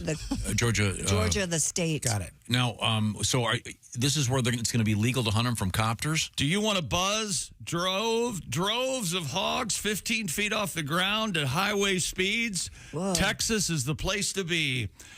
We'll supply the machine guns. You bring your trigger finger. The experience begins before dawn with a thorough safety course. I hope, yeah. Covering techniques and methods for safely operating the firearms in and around an aircraft. The hunt starts bright and early, lift off at sunrise. Every hunter outfitted with a semi-automatic AR-15. Wow. Equipped with a holographic red dot sight. Okay. That's night vision, kids, and ammunition. For those looking to kick it up a notch, you can upgrade to fully automatic machine guns, and everybody does the fully automatic. That's a good upsell. Here, piggy. And you get the full Texas experience. Once day breaks, it's game on. The full Texas experience. A lot of people in Texas have to be going, no, we don't all do this. Not all of us are in copters machine gunning hogs. What could possibly And go then wrong? it skids up, Tom. We maximize your hunt experience by putting you in the air at daybreak when the hogs are most active. Hella Bacon experienced pilots. Hella Bacon? Hella Bacon. I like that. Know just where to find the hogs, and we'll take you on a ride like no other. Cruising at highway speeds just inches off the ground, over 300,000 plus acres of prime Texas ranch land and farmland. Wow. Custom fuel trailers enable quick and mobile refueling. Here we go, though. Here's the problem. What's the problem? Headline: dozens of hogs caught on video taking over Sienna neighborhood. Oh, yeah. Home securities have captured dozens of wild hogs roaming around a Texas neighborhood. Yep. Their yards ravaged by the hogs, according to local homeowners. Well, they have to rebel somehow. They're being shot out of helicopters with machine guns. Yeah, which start? What started? Which came first? Yeah. They have to have some sort of oversight, some way to fight this, some agency in this thing. I'm with the hogs now. What would you pay for a helicopter hog hunting experience? It must be thousands. I would assume $54.95. Yeah. Okay. Sounds right. And for that, you get a helicopter hunting safety course, helicopter hog hunt, 2 hours of flight time, aerial machine gun upgrade. Any barbecue? Video service after the hunt, I bet. What happens to the hogs after they shoot them? That's the thing. Wild boar can easily be prepared. Sure, and served. absolutely. No, you got to just watch out for them. It is. I don't care for it, but yeah. Don't bite in the bullets. Yeah, I'm all in favor of hunting these hogs and getting rid of them. Heck yeah. I'm in favor of hiring some nice quality hunters to go down to South America and kill those hippos. Back to the hippos. Those hippos don't belong there. Yeah, but they're not. They're trying to. They're not causing any trouble, are they? They could kill people. They're going to destroy that river. Just don't go near them. And how destroy a river? That's where they live. We've become a country of gigantic pussies. This isn't in our country. I think he's right, Josh. I think those hippos are just causing trouble. Running them up. You've got to stop meddling in international affairs. This isn't in your lane. Okay, well, then I'll get back in my lane. United States of America. If you want to kill wild boar, go for it. Let's get some good hunters out there, have some fun. Now, I have a question. Are these machine guns, is it like the one mounted on the side of the copter? It doesn't sound like it. Or is it just because you can't train with that. It's an AR-15. You're holding right. Okay. Right. Yeah, because if it was the ones on the side of the copter, I would do it in a second. Really? Oh, I love it. What? Ever seen Apocalypse Now? No, what are you playing, Army? What are you doing? Then you get some guy mouthing off to you, throw him out the copter. Are they? I don't think they're mounted on the copter in the No, they're not. Yeah. Oh, you mean in the military currently? Yeah. I don't know that. I don't think they are in the movie. You think they're playing Credence while you fly up there while everyone takes off? I hope so. It's definitely like that in Full Metal Jacket, isn't it? And then after you shoot them, they play The Doors, This Is the End, in slow-mo. This is a blast. What a cool thing to do. See, but you would be, we'd all be having fun listening to This Is the End, shooting hogs, and then you would just be in the mic like, shh, you guys know the significance of this song, right? You guys know that Jim Morrison was actually in the movie. I ain't no And you wouldn't go Ride of the Valkyries? You'd go with the opening? Oh, they're both great. Yeah. Valkyries. Right on Valkyries. Was that, I've always wondered, was that a real thing?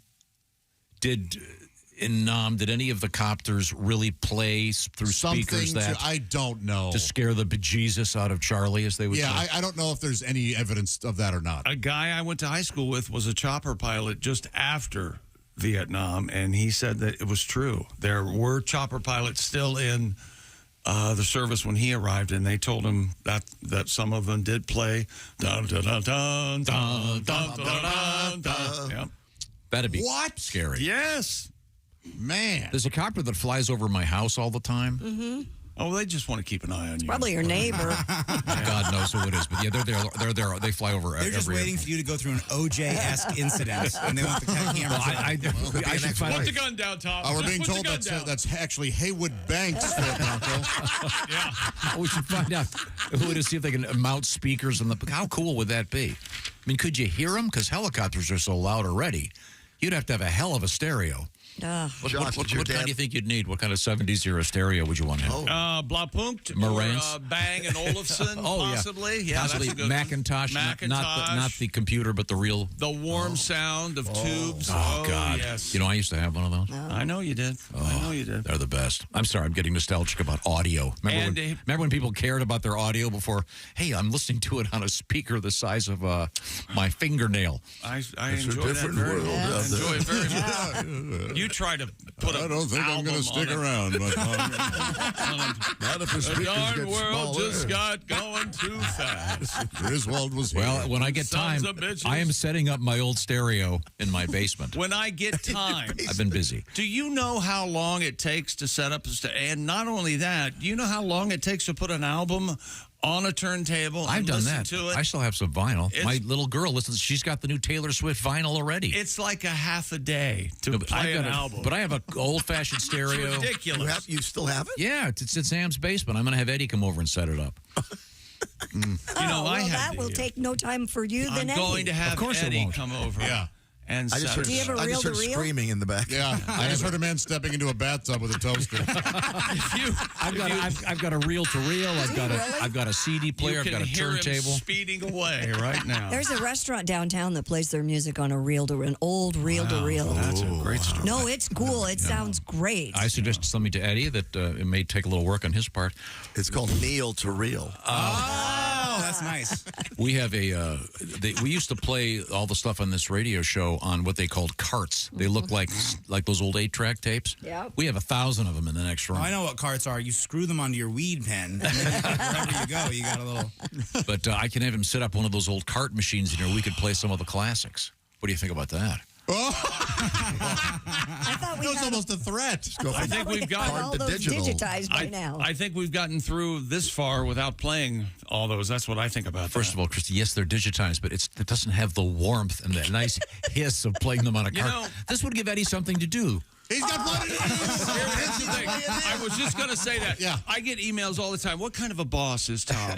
Well, he's the kind of boss who'll be walking in a hallway and see somebody, and they'll go, "Oh, hey, Eddie, you need something to do?" Yeah, that's the kind of guy you I'm not going to make him do it until after he sets up my stereo. Here's something. Would you do me a favor? Set up your stereo, get yourself a recliner and a nice glass of bourbon. Go down there and relax. And stay Listen home. to your music. And listening to your Yes. music. Just take a day Just off. Ace, relax. do you have an old stereo, Ace? Do you have like with big speakers and? It's in the garage, but I Yeah, see, that's the thing. It's time to set the stereo back up. Come on. We've digitized too many things. This hog hunting. And the next thing I'm going to get a letter from some ass bag going, because of AI, we can currently. I'm over AI. No, the sons of bitches then they did away with the horse, you know. Got me where I wanted to go. Internal combustion engine. Yeah, that- Took care of my yard. I didn't have to mow. Yeah, that Macintosh, that Macintosh amp and the Macintosh amp and preamp that I used to have is now worth more than my car. It's in Sam's basement, you said? No, my other one I got at. Yeah, I've got a good one in Sam's basement. Here's something for the hog hunting that you'll really like, Tom. Are you ready to build team skills? You know how. You mean we could all go to hog hunt together? Thanks to passing of some sort of legislation. Group outings and corporate hunting trips in Texas are Hella Bacon's specialty. With an expansive array of hog hunting trips I'm out. and machine gun packages to I keep would your do this in a party second. No, you entire wouldn't. Yes, I party would. entertained. Are you kidding? You wouldn't get in a way. helicopter, so. Yeah. Yeah, Do you you're- know how much I've been in a force- helicopter. Yeah, you said you'd never go back in Yes. one. Well, that's because that was off the air, you idiot. They were taking you to the I hospital. thought you said you were on the air. Have for you ever sure. fired an AR-15? How Yes. much torque that Yeah, gives and I off? would absolutely shoot a wild boar. I feel like I would shoot it and go, well, my shoulder's dislocated. Oh, yeah. Well, that's exactly right. Certainly that might be problematic, but I'm fully in favor of culling the herd of all this junk out there. Also, you can enjoy night hog hunting with night vision goggles. Hunting with some night hogs. Had some pigs up. Is that a Bob Seger tribute? That's what I was going for, yeah. Skeet shooting, also fishing with the AR-15. Well, that's I wouldn't do that. I was going to say that is amazing. Shooting the fish. That's not sportsmanlike. No. They're not in the barrel. They're swimming around. And you can take in all the comforts of Southern hospitality for 2 nights for $54.95. They're going to Texas barbecue in that too? As you relax at our fully stocked ranch house. Ah, there you go. Sounds like See, I'd much rather hunt the pythons in Florida. That's a better idea. No. So Pat and I will go do that. I You will guys not can- do that. We can make some money. What? I will not get $10,000. I'd rather be in a helicopter than one of those airboats full of alligators. Oh no, we're going to be on foot. You know what? No, With the, no way. With Yeah, the that's what you do. The airboats, they tend to keep the alligators out of. I'd rather hunt bargains at Nordstrom, okay? I'm a pretty lady. I like to shop. Can we do something realistic? I still bring the gun. You know, they give you a lot of clothes for free. You got to wear a Hey, I'll be taking this. No. Yes, you will. So, Gotta by the put the way, ski mask on I would first. like to point out an interesting sort of disparity. And yesterday we did a team building exercise in which we were all.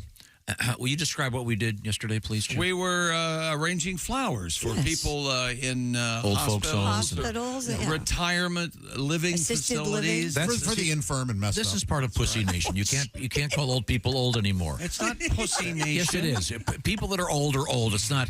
He's a senior citizen. So you like old folks' home? Yeah, Old folks' home. senior citizen sounds like you're in some militia. Yeah, I like convalescent home. I like retirement living at its finest. I That's never what call them like. senior citizens. I just call them my dad. And then I just move on. You know? That's fine. I'm old. I admit it. Old folk. The point is, we were doing this flower arranging, and by the way, I'm What a is the savant. point? I call them the pre-passed He is not- away. Is that weird? There is have a the lot point. to offer. The point is this. Tom's convinced he's a natural at flower arranging. Will I did someone great. tell him? They were awesome. What's your point? This is a different kind of team building thing where you're shooting machine guns and killing pigs. I'm in. It's a different kind of charity, isn't it? Here's a testimonial from Larry on their website, Hella Bacon's website. Yes. My son and I received our hunt as a Christmas present. It was incredible. They put us right on top of the hogs. We had a fun time learning about shooting from the air. I like the full automatic option of the AR-15. I'd definitely do it again, although the weather didn't cooperate with us early in the day. By about noon, there were 33 fewer hogs in the great state of Texas. Wow. Now, do they strap you in so you don't fall out of the copter? Well, I would hope. Well, yeah, I'd recommend the hunt to anyone wanting an adventure and who's not afraid to hang out the side of a helicopter 30 feet off the ground and going 100 miles per hour chasing There is hogs. no way you would It's do got to be a it. thrill, but this seems to me to be for experienced hunters who want a different way of He hunting. would not. He would Okay, not. well, I'd rather go traipsing through the forest with an experienced hunter and shoot hogs. Though I would do that in a minute. This would be like going heli skiing your first time skiing. Very good example. That's it, perfect. And Thank I'm you. not good enough to heli ski. I've got friends that can do it. You got to be great for that. But I'd rather fish with a bobber. Yeah. Yeah. Yeah. fish with a bobber, would you? What kind of a dress would you wear? Wow, that's My fishing My dress. closest friend. insulting. There are two I'm old like, men right now listening, sitting on a bank with a bobber. listening to the radio. What the hell did he say? What's he trying to prove? What is that supposed to mean? Why did he call me? Fought in the war. Did he call me a pussy militia? Son What of what did I miss? I'll kick his ass. I'm fully in favor of culling the herd of hogs. Now these. Well, sure. It sounds like it needs to happen. But These people killed 33. That's a lot. I want to know who do they have a ground crew that has to come up behind them and clean these hogs up that they killed? Or does nature It's take sort of care like of it? being at a driving range. They try not to do it while you're shooting. You know? There were some incidents early on. Yeah, they had to fine tune. Yeah. Don't you love that thing at the driving range where sure. the guy's A running? little cage. Then so the guy next to you goes, $50 if you can hit the guy. Do you remember the morning you put me in one of those Yep, I cages do. and you hit me with golf balls? Remember that? I Was do. it loud? Oh, it's and it's terrifying. Well, what a 'Cause glorious day. you see the golf ball coming, and then you hear it, and then it hits the cage. You hear bang, Why did you agree to that? I don't know. I was trying to make money. had to buy a new couch. I don't know. Okay. You son of a... Okay. We have a lot going on around here. But so far, today. we've done nothing about the NFL draft. We talked about it a lot. Oh, we're done? Oh, we can move on? With the Good. first pick in the 2024 NFL Draft, the Chicago Bears select Caleb Williams. What a surprise. Southern California. The only Amish quarterback in the history of the National When we come Football back, League. we'll touch on the sport. We got a couple world records. We got a great cat story with a happy ending, by the way. Cats and rats and all kinds of things. We got hot sauce in the news, and I got a story I got a story especially for Josh about moviegoers in America. I'm one of those. Yes, you are. Okay, this is the Bob and Tom Show. Just got to get a hold of us. Call, fax, mail, or email.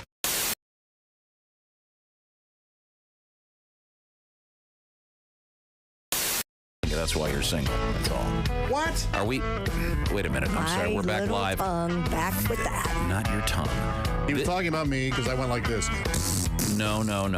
I'll tell you what it was. You see, you're not even aware of what you just did. Welcome back to the Bob and Tom Show. We're live in the Napa Auto Parts Studios. Coming up, our interview with Donald Fagen. You're from so Steely Dan. stupid. You don't know what you're saying. No, we're trying to make conversation. Just before the mic's open, Josh goes, hey, my toilet seat's on the way. Yeah, that's right. He's excited about it. Right. It was something we had discussed. Did you hear what Tom said? We were trying to make conversation. Tom doesn't He didn't have speak a conversations. word during that break. He Doesn't kept say his anything. headphones They on. invented the phrase, he talks at me. You, yes.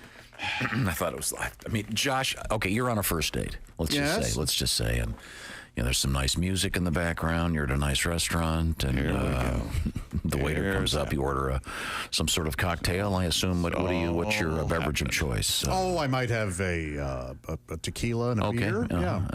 Together. Shot beer. Sure, So, yeah. there you go. Beer and shot. Why not? As you can What see, he's thinking is, here, you don't look like an alcoholic. That's what he's thinking. Oh, no, I think he looks like one. And then Farthest from the truth, but go ahead. And then this young lady orders something, and then you say, diverts a conversation starter, hey, my new toilet seats, I just got a thing from Amazon. It's on the way. And then she goes, Yeah, I'm sure that's what he would do. Waiter, could I get an Uber? I've got to get out of here. I have a thing. My God, the way your brain operates. I know, it's amazing, Fascinating. isn't it? Mm-hmm. So your new toilet seat, something you want to tell us why?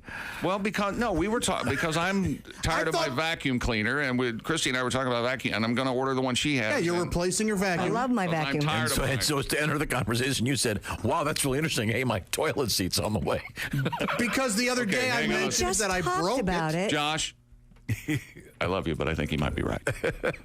Fair enough. I'm just saying it's kind of a conversation killer, really. I knew we only had 4 seconds left in the break. It's kind of a funny thing. I thought I would. Yes. You know what? I thought I was bringing up a topic that you would enjoy. No, discussing. I get Josh. I know what he was trying to do. Okay, sir, I didn't understand. I hate you.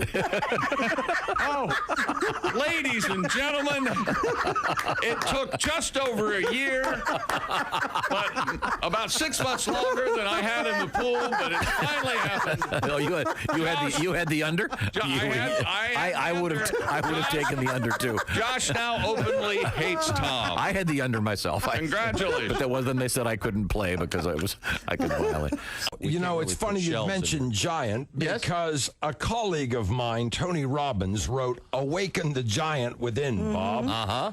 And if we have time, I'd like to explain the difference between me and Tony Robbins, one of the most successful. I'd love to know. A couple $1 million?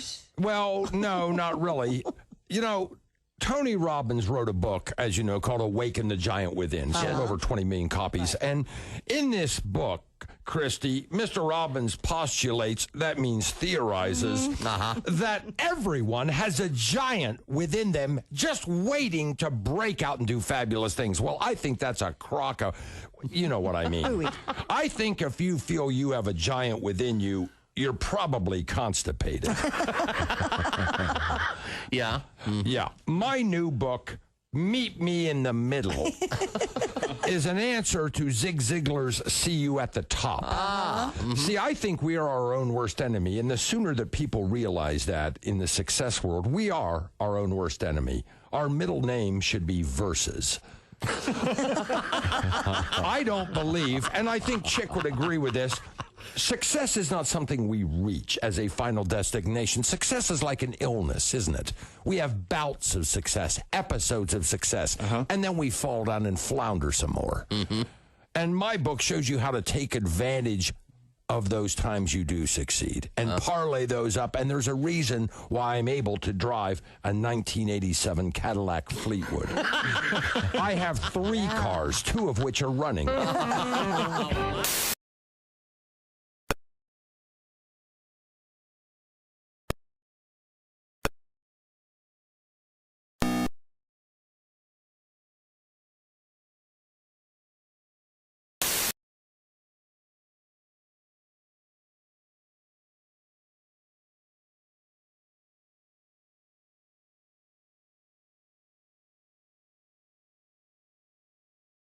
Radio. This is Bob and Tom Radio. 24/7. 24/7. Hello and welcome to Spit Take Theatre. This week's Spit Take Theatre presentation, The Important Meeting. Hello, Jenkins here. Mr. Jenkins, this is Phil Johnson. Phil, glad you called. Good morning. I'm not going to be able to make it into work today. I'm sick. You what? I'm sorry. I just can't make it into work today. I'm sick. No, Johnson, listen. I got a phone call last night. Yeah? I talked to the client. Uh-huh. Today's the big presentation. Today? Yeah, today. It's going to be big. Oh, I can't make it into work today. I'm sick. Johnson, this is the big presentation. Besides that, frankly, you don't sound sick to me. Oh, yeah? I'm sleeping with my dad. Is that sick enough for you? This has been Spit Take Theatre. Join us next week for another edition of Spit Take Theatre. This is Reno Collier, and you're listening to Bob and Tom Radio. Actually, I'm doing a CNN interview at 10, or else I'd go with him. I'm doing Larry King. First time. I'm very excited. Yeah, I just want him to go, Saskatchewan, hello! Can you turn down the electric blanket? Turn off the fan above the oven. You know what we're going to do, Larry? We're going to try to get your shoulders a little higher. Can you do that? Why are my suspenders so tight? Because they don't go around your Larry, that's why they go. See, if you let them go, the shoulders will do that. You won't look like you look like a vulture in heat. Muncie, hello. Question for the skinhead. All day, all night, all Bob and Tom. This is Bob and Tom 24/7. Welcome back to the Bob and Tom Show. We're all here. Josh and Christy, Pat Godwin, Ace, Willie Griswold here. Hey, man. I'm Chick McGee, and here's Tom Griswold. I got an email for you concerning Haywood's appearance up in Michigan. At the Freeland Walleye Festival.com? Tonight? Dear Tom, I work for our amazing local university, but live in Freeland. Cool.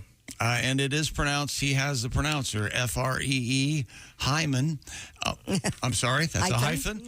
L-I-N-D, Freeland. Freeland, okay. The funniest part of Freeland, it's home to one of the Michigan's great state penitentiaries. Oh. So not everyone is totally free in Freeland. That is a nice irony, yeah. There's a musical or a stage play waiting to happen. Greetings from the heart of the Great Lakes Bay Area, and please bring back the comedy tours. Oh, I don't know if my liver could take those. Let's see. A huge push to bring you guys up here for the Walleye Festival, and this is from Nick. And this is where Haywood's going to be tonight. Walleye Festival tonight. Yeah, while I'm at it, Willie in Columbus, Ohio at the Don't Tell Comedy Show. How do you get tickets for that one? Just go to my Instagram at willie.griswold. There's a ticket link in the bio. It's very easy. It's not a secret. It's very fun. Come hang out at Don't Tell. Killer show last weekend with Willie. Now, we were talking about this team building exercise. Hunting hogs from a helicopter in Texas. I really do think it's kind of cool. But I did find this article, quote, incredibly intelligent, highly elusive super pigs The United States is facing a threat from the Canadian super pig. The giant hogs weigh up to 600 pounds. Whoa. They're a cross between domestic pigs and wild boars. Yikes. And they're wreaking havoc in portions of Canada. Some of them have crossed. Wait a minute. Build a wall. Yeah. Build the wall. They don't know where the border is? Don't worry about the southern border. What about the pigs on the northern border? They go from Canadian bacon to bacon like that. It's amazing. Kaboom. This is pretty funny. To catch them. So. This is really kind of funny. To catch them, scientists are, I'm not making this up, it says, one effective method involves a so-called Judas pig. Oh, no kidding. Which involves outfitting a single pig with a GPS tracker to lead hunters to the group of unsuspecting swine. Wow. Whoa. Okay, that's pretty funny. Isn't that cool? Yeah. The Judas pig. Yesterday, the American super pig was in the news yesterday. It was? Harvey Weinstein. Oh, yeah. How do we know these Judas pigs aren't just setting traps for our hunters? I mean, have you considered this? Oh, I'm so sorry, Tom. That needed to be stepped on. It's No, I okay. don't know that it did. It was a good joke, and I'm glad you didn't go the other way. I'm glad it wasn't Rosie O'Donnell. Or something. Yeah. I was glad. It didn't hit me until I was halfway through my The American justice system is no no longer in joke. existence. That is so stupid. Yeah, Harvey Weinstein. Even if the guy, they can't just go, yes, all right, fine. They didn't do the case exactly as cleanly as they should have. But look at this a-hole.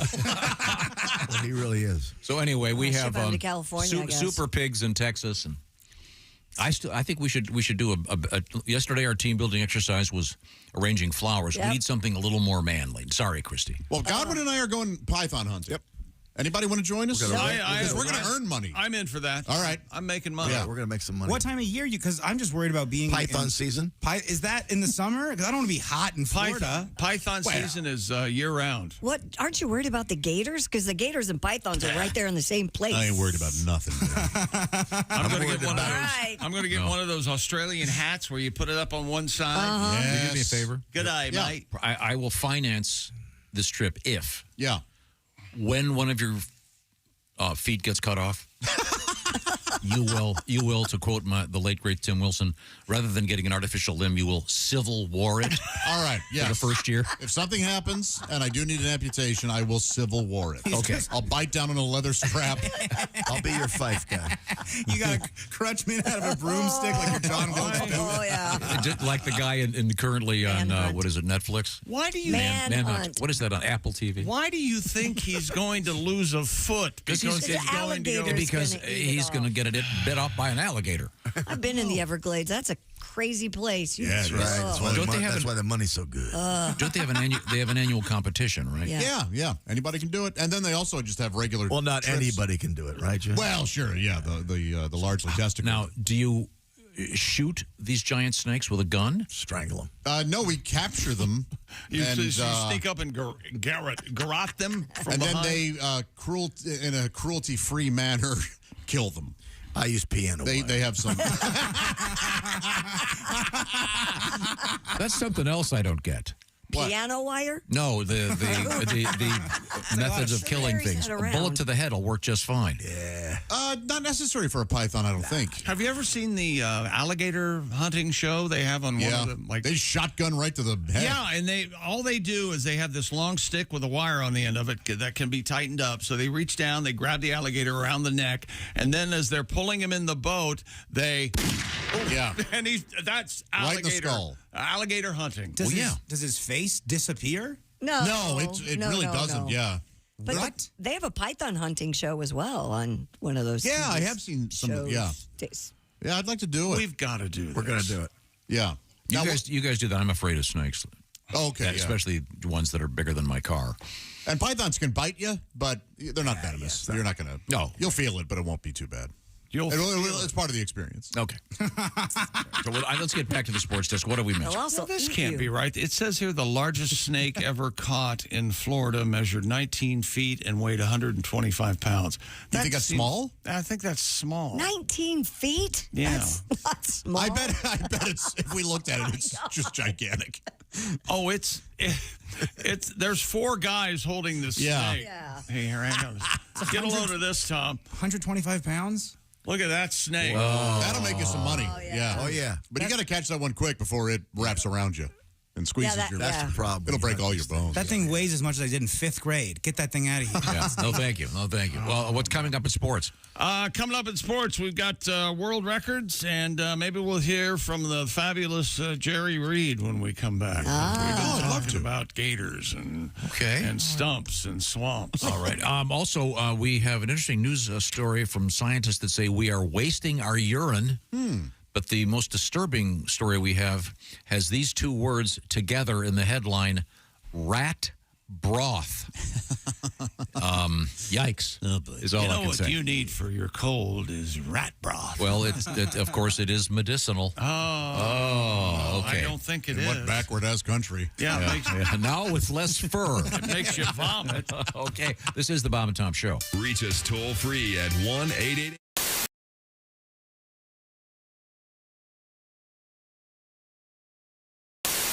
Hi, he's Bob. I'm Bob. And he's Tom. And I'm Tom. To conquer and win, we're gonna be in the Super Bowl.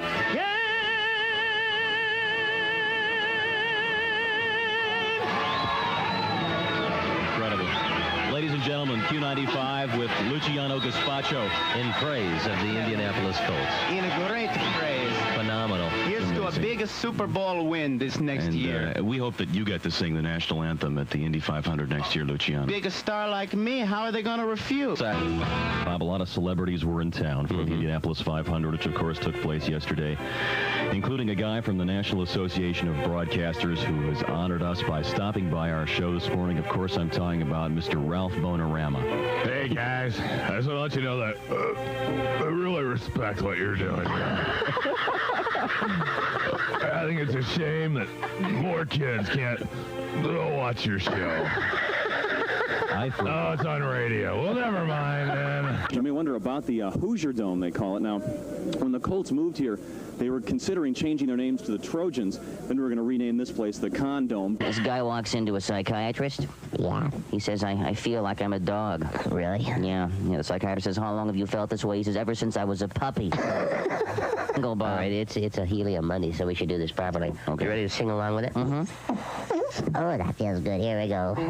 Ba-doom, ba-doom, ba-doom, ba-doom, ba-doom. It's helium Monday. That's right. The high point of your week's arrived. Oh, yeah. It's helium Monday with Bob and Tom. That's us, Bob and Tom. And by golly, is it by God, you can listen to In Minot.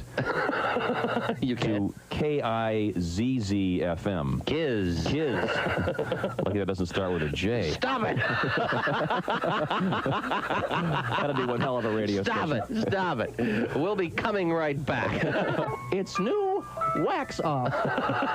Remove old wax and give your car a high gloss shine with Wax Off. Just jerk off the top and spray a smidgen on your vehicle and apply it with vigorous up and down motions. Dr. Ruth, he kept undressing me with his eyes. Dr. Ruth, can I get pregnant when a man undresses me with his eyes? Only if he's cockeyed.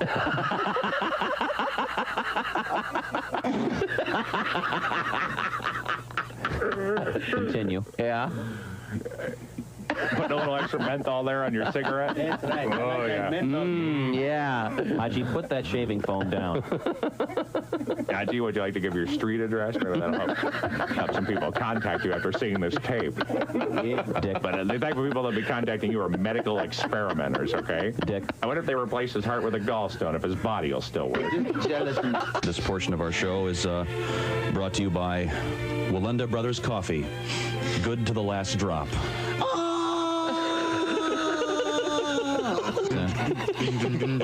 New law firm in the news today. Really? Yeah, 3 famous attorneys have formed a new law firm. Oh, really? Who are they? Gary Hart, Ted Kennedy, and Richard Nixon. What's it called? It's called Dickum, Dunkum, and Cheatham. I wish you wouldn't make fun of Gary Hart anymore. Why? The guy, I mean, he was 6 inches away of becoming president. You know what I mean?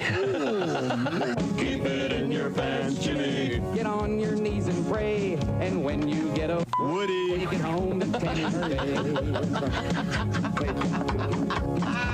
What are we talking about? Woody Hayes. Of course.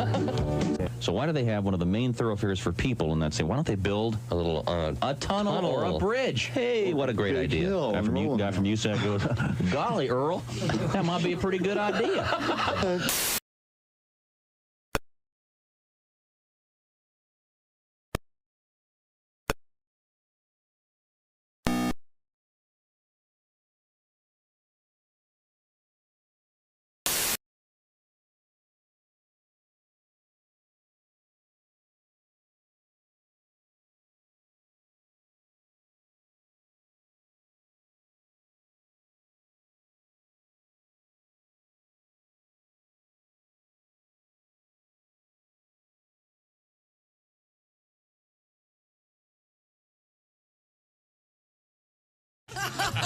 That's, of course, so the box won't slam shut. It may sound corny, but Sphincter Blast is hip, cool, and it's solid. When you need relief and you need it fast, eat a bowl of Sphincter Blast. Bob and Tom, 24/7.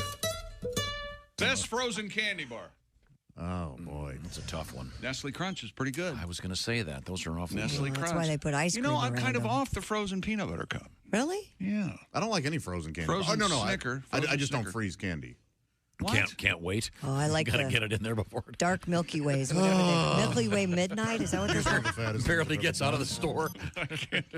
Here's one of the fattest. Couldn't possibly wait for it to get nice and I cold. never eat frozen candy bars because I can't wait then. Sit there staring at the freezer. Come on. Pull the chair How long is He's mad because we're saying it. He's mad because he's laughing. Oh, wow. What we need a palate cleanser, perhaps a little Brazil. People are dancing and you just plop down waiting for that frozen Reese's cup. I'll tell you what I sound like when I make love to a woman. Yeah. I'm actually pretty bad at it. I call it making like. When I make like to a woman, I sound like a very scared man who's crossing a very thin sheet of ice. And all he's trying to do is get to the side alive. Sounds something like this. Oh my God. I'm so scared. I can do this. Oh, thank God that's over with. Oh my God. I have to lay down. That's hot. Yeah, that's hot. Hi, everybody. This is Mark Sweeney. Peterman Brothers. Hey, welcome back to the Bob and Tom Show. Christy Lee at the news desk. There's Pat Godwin. Hey, chick. There's Willie Griswold. Hey, buddy. He's here. There's Josh Arnold at the I Hate Steven Singer sidekick chair. Go now to IHateStevenSinger.com, purchase a 24-karat gold-dipped rose, and get upgraded with one of Steven Singer Jewelers' rose scents. How much? For free. Oh! And soon, though, so visit IHateStevenSinger.com. Can't beat that price. There's Ace Cosby. Hey. I'm Chick McGee, and here's Tom Griswold. Well, thank you very much. A lot of letters coming in, Tom. I got a great one. Yes? You go first. Don't go anywhere, ladies. This is for you. A couple things here. We were talking about the helicopters, particularly in Apocalypse Now, playing Ride of the Valkyries, and whether or not things like that happened. Well, we have somebody who knows. The speaker system on helicopters is called FizzOps. We put them on the Black Hawk. Okay, this gentleman says he put them on the Black Hawk in Albania in 1999, somewhere before going into Kosovo. You can hear the music before you can hear the helicopter sound. So you can do it. He said one time Lowrider was being blasted. God, is that funny? By war, fittingly, I guess. Did we invade Albania and I didn't know about it? Kosovo. Oh, Kosovo was a big deal. Oh, we had to go through Albania. Yeah, okay, well, that's okay then. There was a big general officers meeting, and the pilots that were testing Lowrider on the system didn't know about this general's meeting, and so everybody in the meeting was all of a sudden hearing, "Oh, my a low rider."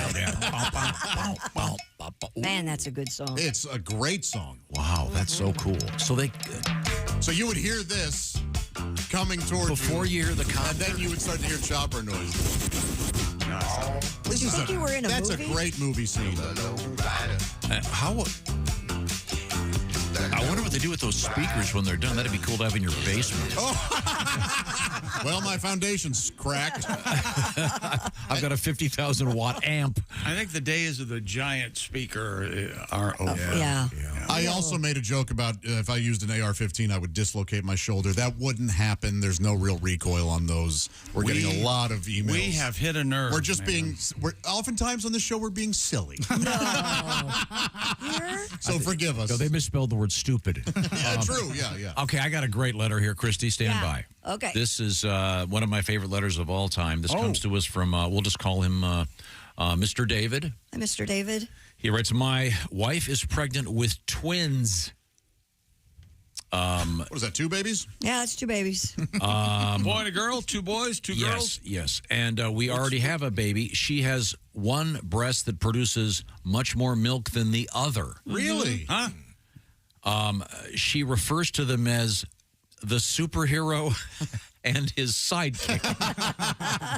Okay, that's hilarious. Very nice. Very nice. Breastfeeding, very good for the babies. Good work. Dear people, this is from Chuck. But don't feel bad if you can't do it. Go on. 3 of my friends and I went to Oklahoma. I heard breastfeeding was just for white trash. Is that true? Helicopter hog hunt. Oh, sorry. Good. Please continue.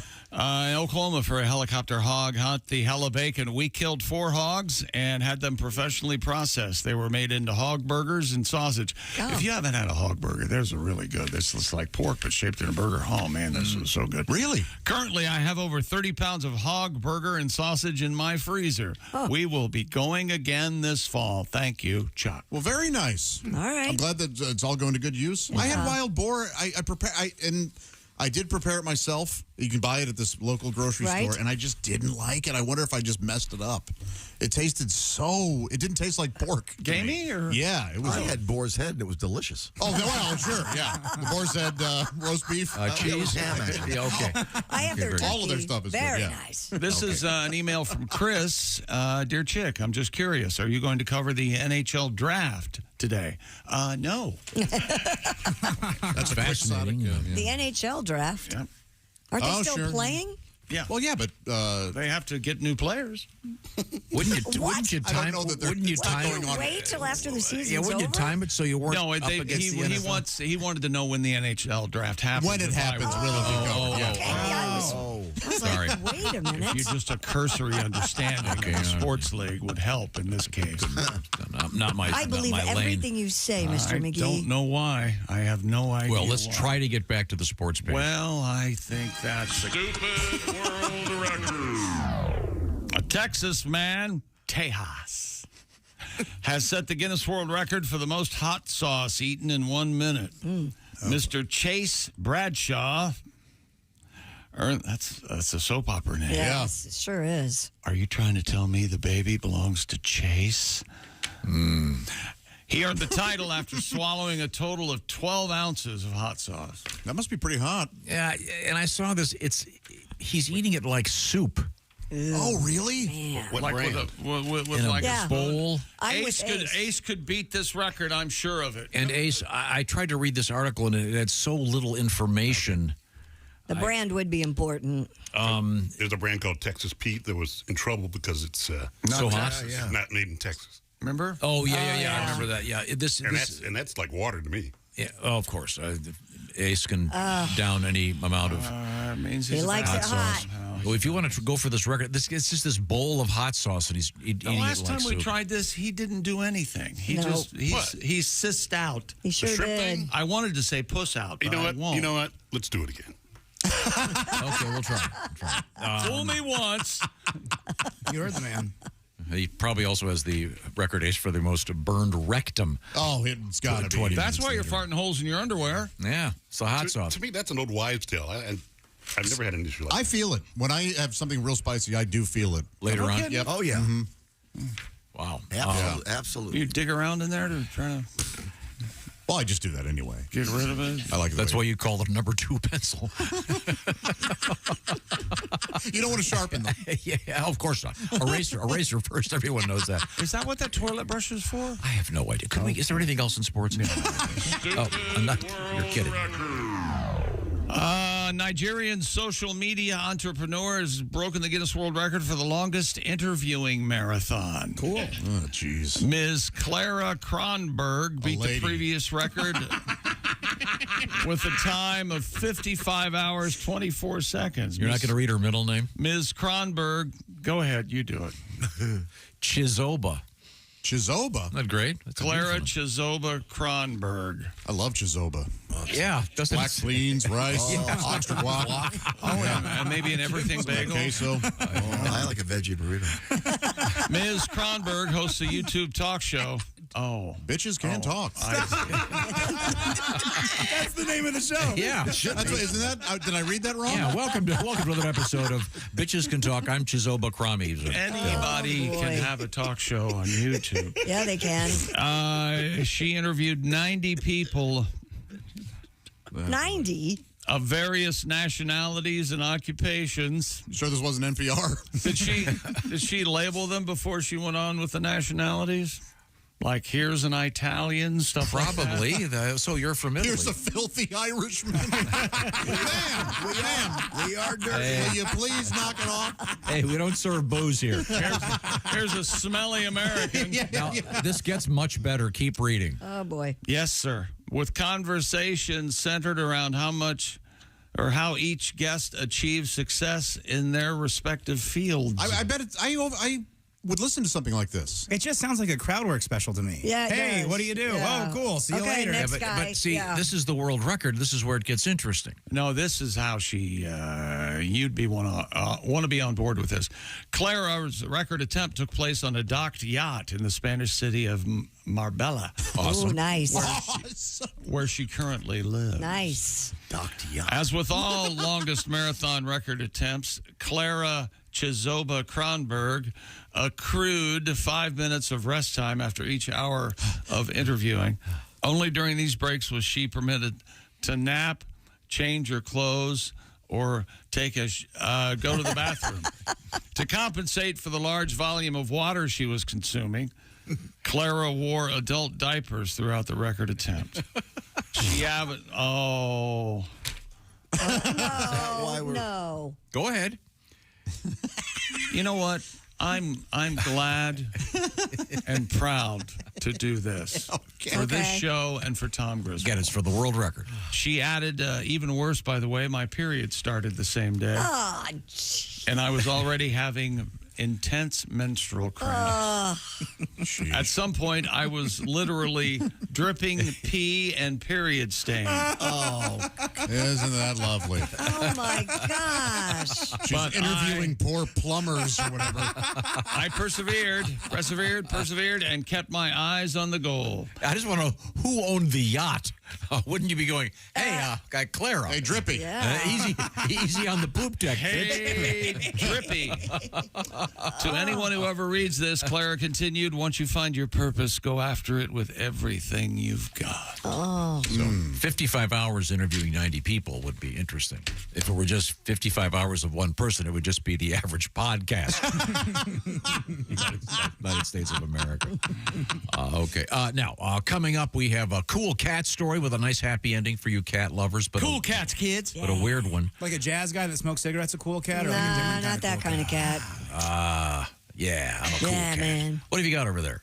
Isn't it time for you to start keeping your compound secure with Simply Safe Home Security? Yes. Of course it is. Here's why we love it. Why? I came up with it, actually. I think I'm going to say I almost invented this about 5 years ago. I think you should be getting money. I said, look at this, what I found on my own. And they said, well, actually, we built this. You just put do it yourself, install it yourself, home security from Simply Safe. And they've got all the bells and whistles.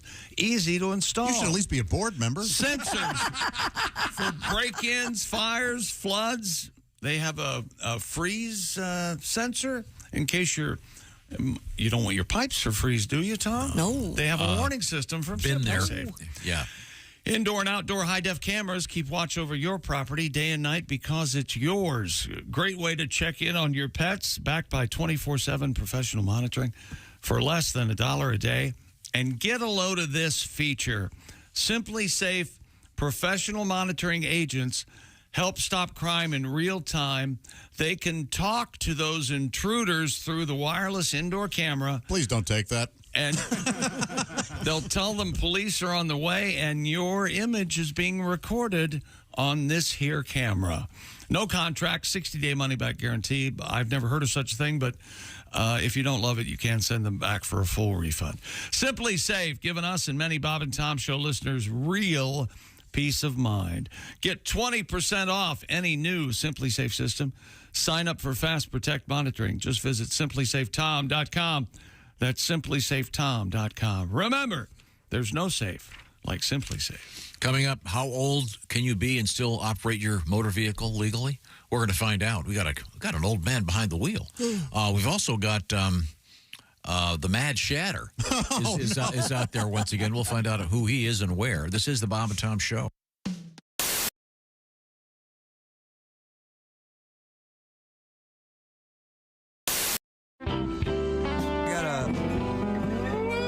Slide guitar. I wrote a song a long time ago called The Lifelong Tiger Fan Blues. I know the Cubs have issues, but the Tigers have had for a long time. And I wrote it when we were like 0 for 19 years.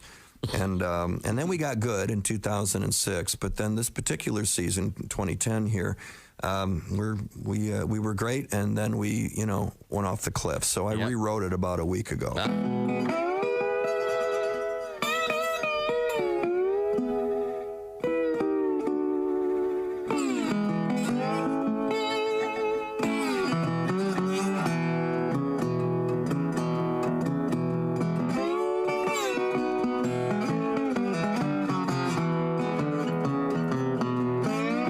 I've been a baseball fan since I was a little boy. I had a bedroom full of little baseball toys, batting a ball and a Wilson glove. Yeah, me and the national pastime, we was oh so in love.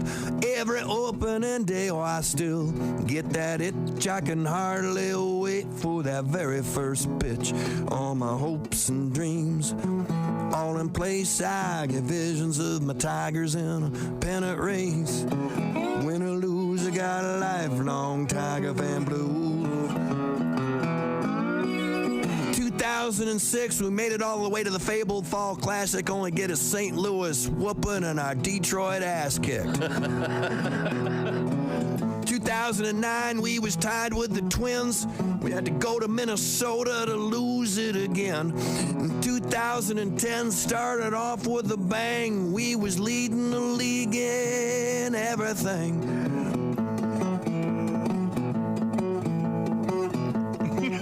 Hang on. It's for you. Oh, but come the All-Star break, our season's done.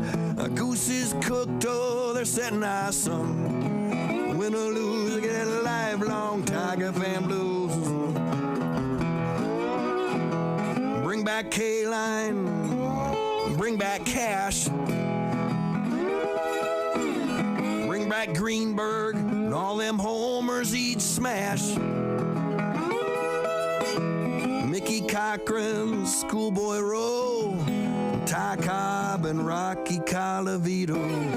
Win or lose, got a lifelong Tiger fan blues.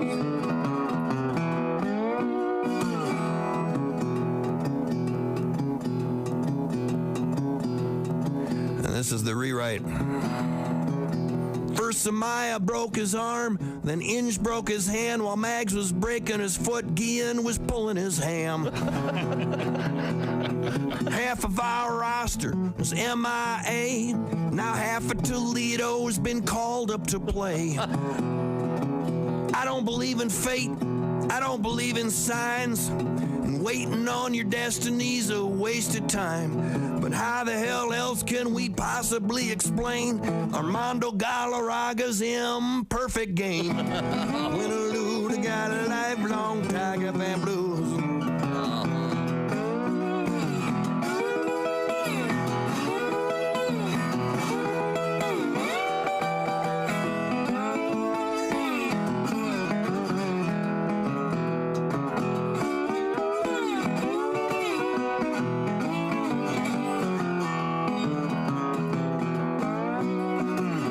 Folks, life ain't fair, nice guys finish last. You can't have a future if you don't have a past.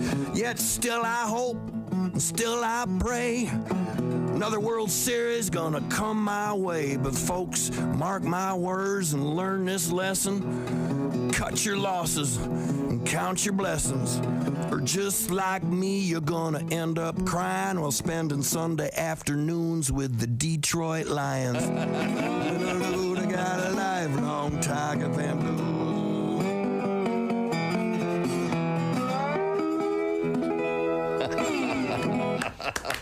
That's great. Oh, there's some frustration there. Jeff Daniels. The imperfect game. Hi, it's Josh Arnold from the Bob and Tom Show. Miss some of the show? Become a Bob and Tom VIP and subscribe to the audio and video podcasts. The Bob and Tom Show, on air, on app, and on demand. Guy goes, all right. So the magician lays his head down on his block of wood, and this guy hauls back. Bam! Pops this guy in the temple. 10 years later, the magician wakes up out of a coma in the hospital and goes, ta-da!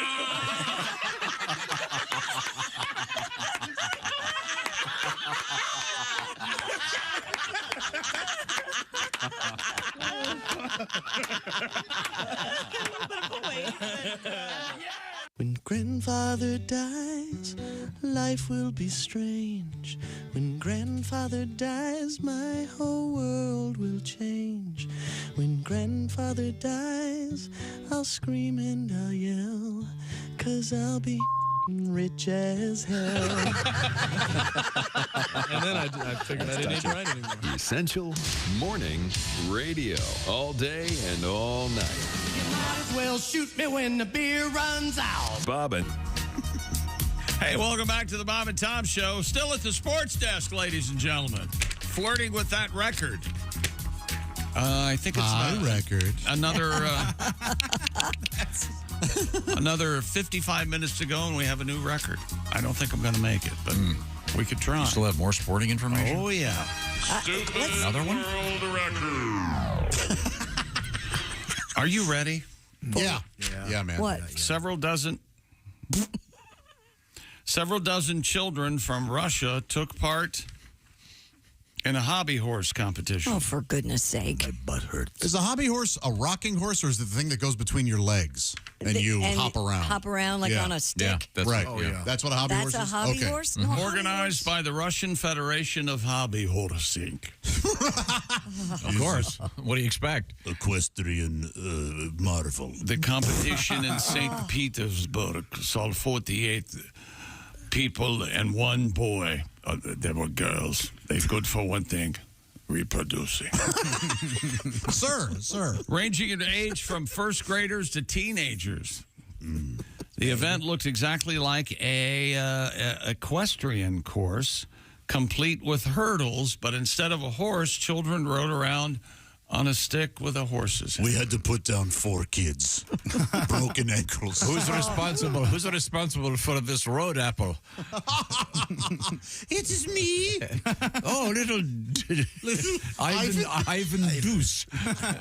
I am Ivan Deuce. And you know, in Russia, these aren't the stuffed horses' head. They're actual, real horses' Oh, heads. a real horse's head with a stick? Real horse head and real horse vertebrae. One little boy, no shirt. He wants to be next dictator. Oh, look, tiny Putin. Mini Putin. Mini Putin. Yeah. Lily Putin. Lily. Ready for the Moscow Derby. Lily Putin. Oh, I like Lily Putin. That's very nice. Little miniature. Tied to the ground. One more. Oh, we have to do this. We've had like 4. We have to do Yeah, this. how many world records are there? Shake it up, shake it down, move it in, move it round, disco baby. Can you tell Lily what that is? That's new for me. Can I tell you something? Oh, I'm already really? into it. Any pal. guesses as to who that is? Is it like a fake band in a cartoon? Shake it up, shake It's it not. down, move it in, move it round, disco It's an baby. actual It's a celebrity being himself Yep. in the 70s. Move it in, move it out. It sounds like a Martin Short character or something. It does. Fair enough. One of the big singer guys. Well, actually, we have him here. Why don't you introduce yourself? I'm Paul Lind. Paul Lind. Holy hell.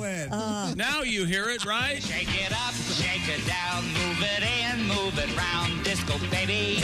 Disco baby. You want to explain what that is? Really embarrassing. That was actually from the Paul Lind Halloween special from 1976. A deeply closeted man, and no one has any idea. No one has any clue. I'll be behind the cat. And then we have our amalgam, our mashup. Yes. Here we go. Shake it up, shake it down, move it in, move it round. Sister. I did not approve that. You're all having fun. You're all having a good time. But you don't disapprove, do you, Mr. Lind? No, not on the weekend. I'm showing Willie the video from the Halloween Lind special. is wearing That's Pinky Tuscadero, who was Roz Kelly, the actress. Pinky T? Yes. She was on Happy Days. The other Happy Days cast members. It's basically an ABC television promotion. He could be a Dick Mango twin. He's got the sequins jacket. Yeah. I will say the creative director producer on this. It's all over the place. It's Batman inspired. Oh, wait till you see Kiss. It's like Liberace-esque. The hair is very big, like one of those witch movies that the girls watch around Halloween. Hocus Pocus. Thank you very much. I watched them too. Josh and the gals. You know what? We're watching Bette Midler. You know what's a decent movie is The Craft. About I love that. I love The Craft. The high school witches. Yeah, we are the weirdos, mister. That's right. Yeah. I haven't seen mess that. with us. No. I see. What was our world record? Kiss is there. Yeah, Kiss was Tom would like to move on. Yeah. People are having too much fun. Let's move it on. We don't have time for laughing. A wine connoisseur took an offbeat approach to fundraising. Yes. Or was it a beat-off approach? Nice. Offbeat. Oh, I see. By sampling 25 glasses of wine during the London Marathon. Ooh. Whoa. The Beeb reported that Tom Gilby, most often a gin, of course, conducted a blind tasting of a different wine at every mile of the race. Armed with 2 glasses stashed in his running belt, the wine expert took up a challenge to name each wine's vintage, grape, and producer. Did he swallow it? He named 21 correctly, getting only 4 wines wrong. See, that's amazing. That is amazing. Mr. Gilby's effort went viral on TikTok and raised $17,000 for charity. Good for him. Can you imagine, first of all, having that skill anyway is pretty cool. I can't even tell kind a of Chard- palate. The veteran wine taster managed to avoid... You can't tell a Chard from what? Chardonnay from a Sauvignon Blanc is what I was I was going if to you say. can't tell a Chard from a fart, we're going to have to go buy you some very No, I cottony know diapers. exactly what that is. The wine taster managed to avoid getting drunk by only drinking small sips or sometimes not swallowing the wine. Oh, there you go, Pat. But still, the ability to do that's amazing. If they were good, I might swallow it. And if they were bad, it went right on the road. Well, if he really loves the other person, he'll swallow you. So that works. What is that word they use? What pairs best with a dried up Cliff Bar? Ooh. Boy, I'm glad you said Cliff Bar. And I don't think it's the shape of a bar. It's more of a nub. The Cliff Bar? No. Cliff Bar. Nub. Oh, I see what you're saying. You see what I'm Yeah, no. I think we have a special guest about to join us. And there we go. Hey, Jeffrey. Oskay. You're on. Oh, we're here. We're back. What's going on, everybody? Hey, that's a beautiful shirt you got on there, Jeffrey. Well, That's look nice. at all these pockets. Oh, yeah. Wow. That's got to be a Tom special. Wait a second. Is that my tie? Yeah, are you my dad at 8th grade graduation? That's Yeah, nuts. this is all what Tom gave me. This is what what are these for, You look Tom? like you're in the army. Those are epaulets. He actually looks I know the word. What are they for? You put your gloves in there. Yeah, or like musket powder or something. What they're for? What? Are you serious? It holds your scarf on. Yeah, you can throw gloves or something up there. Okay, what's this pocket for? Cigarettes? That'd be for your drugs. smokes. That's for your watches. You quit smoking, though. That's I your did. pocket watch. I have quit smoking. I'm feeling great, everybody. This Well, is we'll Jeff put a stop Oskay. to that. Yeah, I know. Trust me. I'm coming to you from the Failed to Mention News Desk. We give you a lot of the news, but we don't give you all the news. So I'm here to give you the news that we failed to mention. Now, here's Jeff Oskay with what you failed to mention news. A professional baker lost her 4-carat diamond in a batch of cookies that she made What you failed to mention, I checked the batch of chocolate chipped tooth cookies first. Oh, I was going to check the 4-carat cake. Oh. You should have consulted me. I told you we were going to put an end to your good mood. So stupid. Now he's mad. Oh, well. People are now taking adult gap years. What you failed to mention, growing up, we didn't have adult gap years. We had adult gaps, but we called them banana republics. That's a fine joke. That's always a good sign when someone has to tell you what a great joke it is because there's no laugh. Yeah, that's much better than laughing. Yeah, see, at the mall, you've got your Gap store, and then across the hallway, they've got the Banana Republic, Sure. you see. All owned by the same company. Yes. Not online, Throwing you see. You have to be there to see the store. Germany has ruled that marijuana is not allowed to be smoked at water parks. What you failed to mention, that's why, how, and what the lazy river was invented for, bruh. We learned $68 million in coins get thrown away every year. What you failed to mention, I've never thrown a coin away. I mean, other than the 10 cents of every dollar I toss away every time I use a Coinstar. I know that's what it used to be. I haven't used a Coinstar in at least over a year. I think that's a pretty good moniker as to how your life is going at a particular point. At one time, I was visiting 2-3 times a day. And now I'm down to once a year. So I'm making it. I'm making it, baby. This is not scrolling quick enough. Is that have you had anyone send you a tie? Because we're starting a little thing. I've had so many great people send me ties. I can't even remember any of their names. This one was a gift from Jess Hooker. So thanks, Jess Hooker. Oh, that is nice. Yeah. We learned American kids get bored after 33 minutes. What you failed to mention, one listener wrote in, Tom said that's the problem with kids nowadays is that they get bored too easily. One listener wrote in and said, who is Tom to talk? Tom gets bored with chick sports after 3 minutes. That's an astute listener. True enough, yeah. I don't know. Based on how the rest of this has gone, we'll see how this one goes. We learned meth was discovered in a cooler full of fish. What you failed to mention, I would have guessed a pharmaceutical lab. Yeah, who knew? Hey, this stuff gets you pretty high. There's a new company offering paintball and pepper spray security setups as protection for your home. What you failed to mention, the owner of the company, 8-year-old Davy White.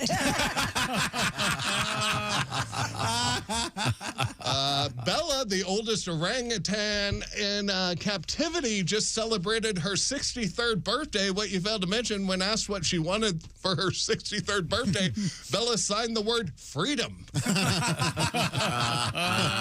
And finally, a woman is suing Disney after she claims Goofy fell into her and caused her to get hurt. What you failed to mention, according to Donald, Disney's ducked. I'm Jeff Oskay. This has been the news that they failed to mention. Thank you, Jeffrey. Nice, Jeff. Very nice. Very nice. And please. that was an ugly shirt. Please send Jeff. That's why I gave it to him. Please send Jeff your ties. So he'll wear one. Why did you buy that? Did you wear that? You bought I don't think that's an ugly shirt. Am I? No, I think it's fine. It's like a hunting shirt, but it looks like a military jacket. Yeah, it's pretty cool. I'd wear that shirt. You would? I've got another one. I'll bring it in for you. You'd own that thing, man. Yeah. Okay. Double So X? why I would like you buy a double X. hunting shirt? You don't hunt. He hunts for poon. I'm sorry, I screamed right now. Be very, very quiet. I'm hunting poon. They are skittish today. You know the guy who did Mel Blanc had to do that in an alternate take. Yeah. I'm hunting Elmer Fudd. I'm hunting wabbits. I'm hunting poon. Yeah, I see. Yes. Is that what you've been doing all this time? Wow. If there's anybody, It'd be a nice fishing shirt, Josh. It would. Yeah. If there would be anybody who's out there sneaking around getting some good, it would be you. Oh, if we found out he's just this Lothario. That's why you're so busy. You have illicit affairs all across town. 5 or 6 sex clubs. It's unbelievable. I'm going to Pilates. You have a sex club, Josh. Don't you hit him over the head with it to drag him into your house? That, and then I also have a sex club that's bacon, turkey. Is that sports?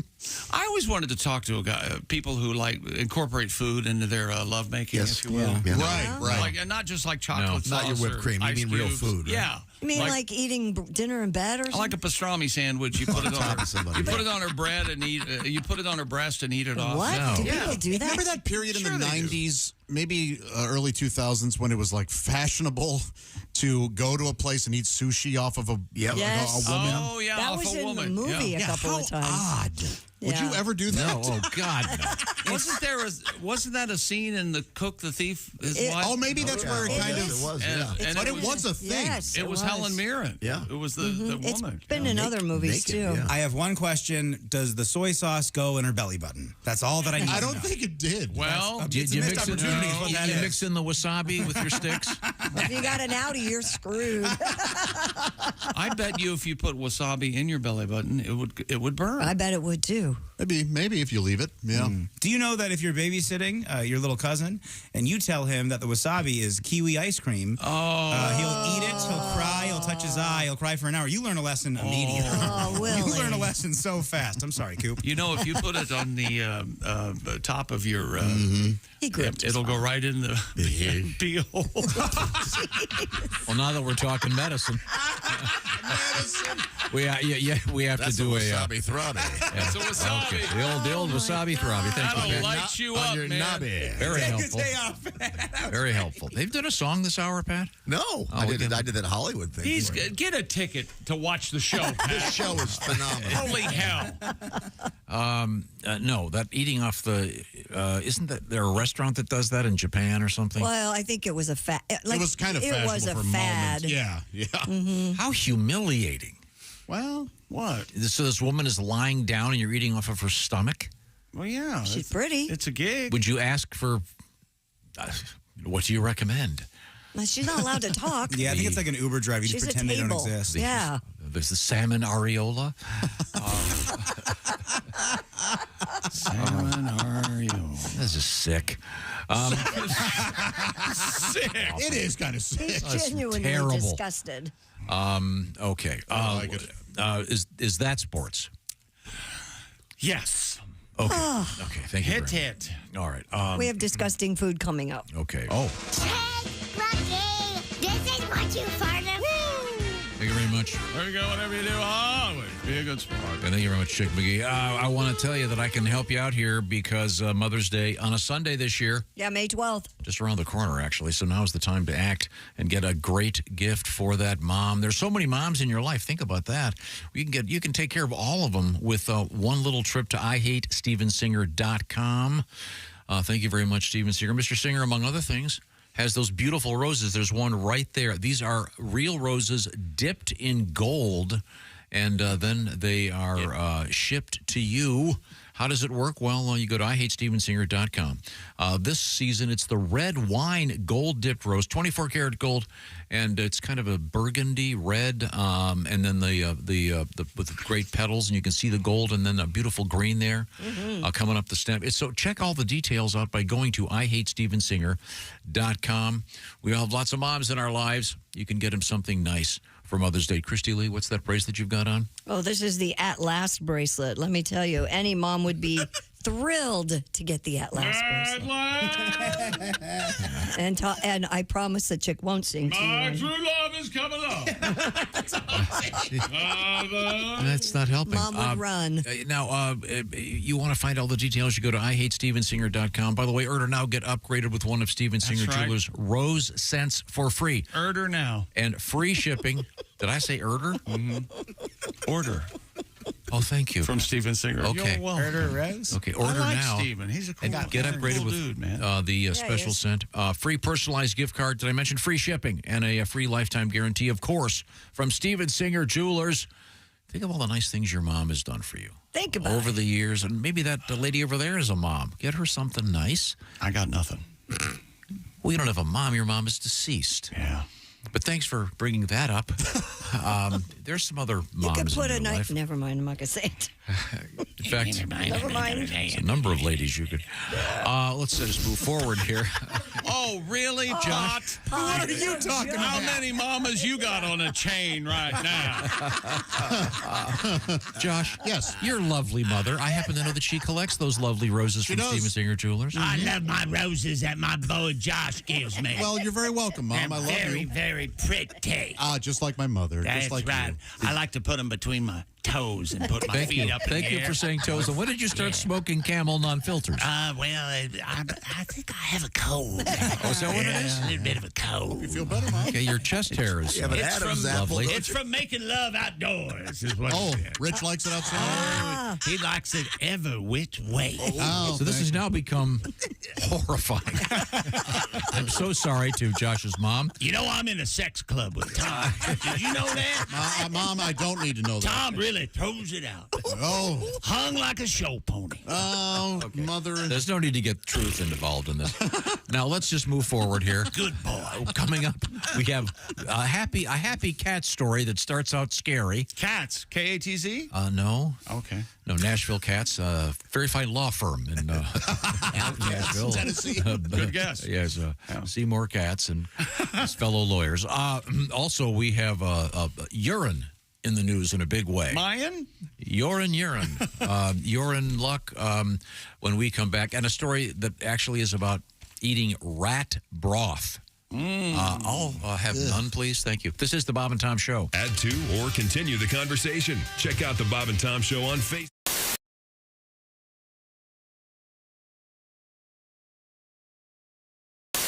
I can't help but notice, sir, you're wearing extremely tight, what are those called? They are called Lycra Spandex Pursuit Pants. Now, is that a potato in the front there, or Tom? Glad to see you. Tom. No, I'm sorry. Looks like Jim and the twins are pretty cozy this morning, sir. Never hurts to advertise. Yeah, I guess it does. Oh, my God. Okay. Thank you very much, sir. He's smuggling topsoil for an offshore development project. Well, yeah, I always a White Castle. Really? Yeah. I was, I was so drunk I thought I was in McDonald's. I ordered a quarter pounder. I got 500 hamburgers. You know what I'm trying to say to you? Help me. Okay, thank you. Pick a number between 1 and 50. We'll ask our guest. Then I'll just hit a random sound effect. We'll see if it fits the commercial. All right. 1 and 50, Clinton. Pick a number. 35. 35. That's Andy Moore Ford. 35. Here we go. Heavenly deals at Andy. There you go. You'll think you've died and gone to Pick another number, Clinton. Andy Moore Ford. 27. 27. Andy Moore Ford. Electrifying deals at Andy Moore Ford. Okay, pick another number. Go ahead, Clinton. Any number. 8. 8? Okay. Oh, Lord. Oh, dear. They have body shop. They have a body shop. That's at an Andy Moore Ford. Any other number. Go ahead. Pick one more. 19. That's our manager screaming at the fabulous deals you'll find. Where is that? At Andy Moore Ford. This is the Bob and Tom Show on, this morning. Man, I wish I'd lived to hear today's show. Me too. I wish I was here. You know, there's a reason I'd never heard of this band. Why? Because this guy had to have his penis cut off for publicity. You know, I prefer musicians who can actually make it on their skill, not on their lack of a dick. So, yikes! I knew you'd. I know how to make it in show business. That's what I said. Yikes! I know how to make it in show business. First, we whip it out, and then we take a cleaver. How does he pee? Sitting down. Or all over the place. Yeah. That was the video up here. No, that's not true. How does he pee? Depends. Okay, never mind. Sorry I asked. Hard copy all of a sudden. This exclusive. Dogs die in the cargo hold? Occasionally. And then they just replace them with a dog that looks similar. They got a big dog farm for these things, man. All the airlines share the same dog farm. Dave, we need a Shih Tzu. Brown face, white feet. We need a Shih Tzu, gate C27. It's a number 8. Yeah. Bring us that and, number 8. Another newfie coming in on United. Try try to take care of that. Yeah, he's stiffer aboard. Come on in. Okay. The big danger at this time of year is the heat. If they were down there and if the plane is delayed on the tarmac for any reason, it can be a problem. So, that was just a story this week that came out. Do the right thing. Drive your dog. Warning folks that are flying their dogs about that. There you go. I ain't making this up. And if it's a small dog, like a little tiny little hand dog, yeah, you can put it underneath your seat. No, just throw it out the window because those aren't real dogs. Those aren't real dogs. This is cool. I like doing radio. How can you change a dinosaur's name? I don't know. Yeah, halfway through. Halfway through. Do you know what the smallest dinosaur was?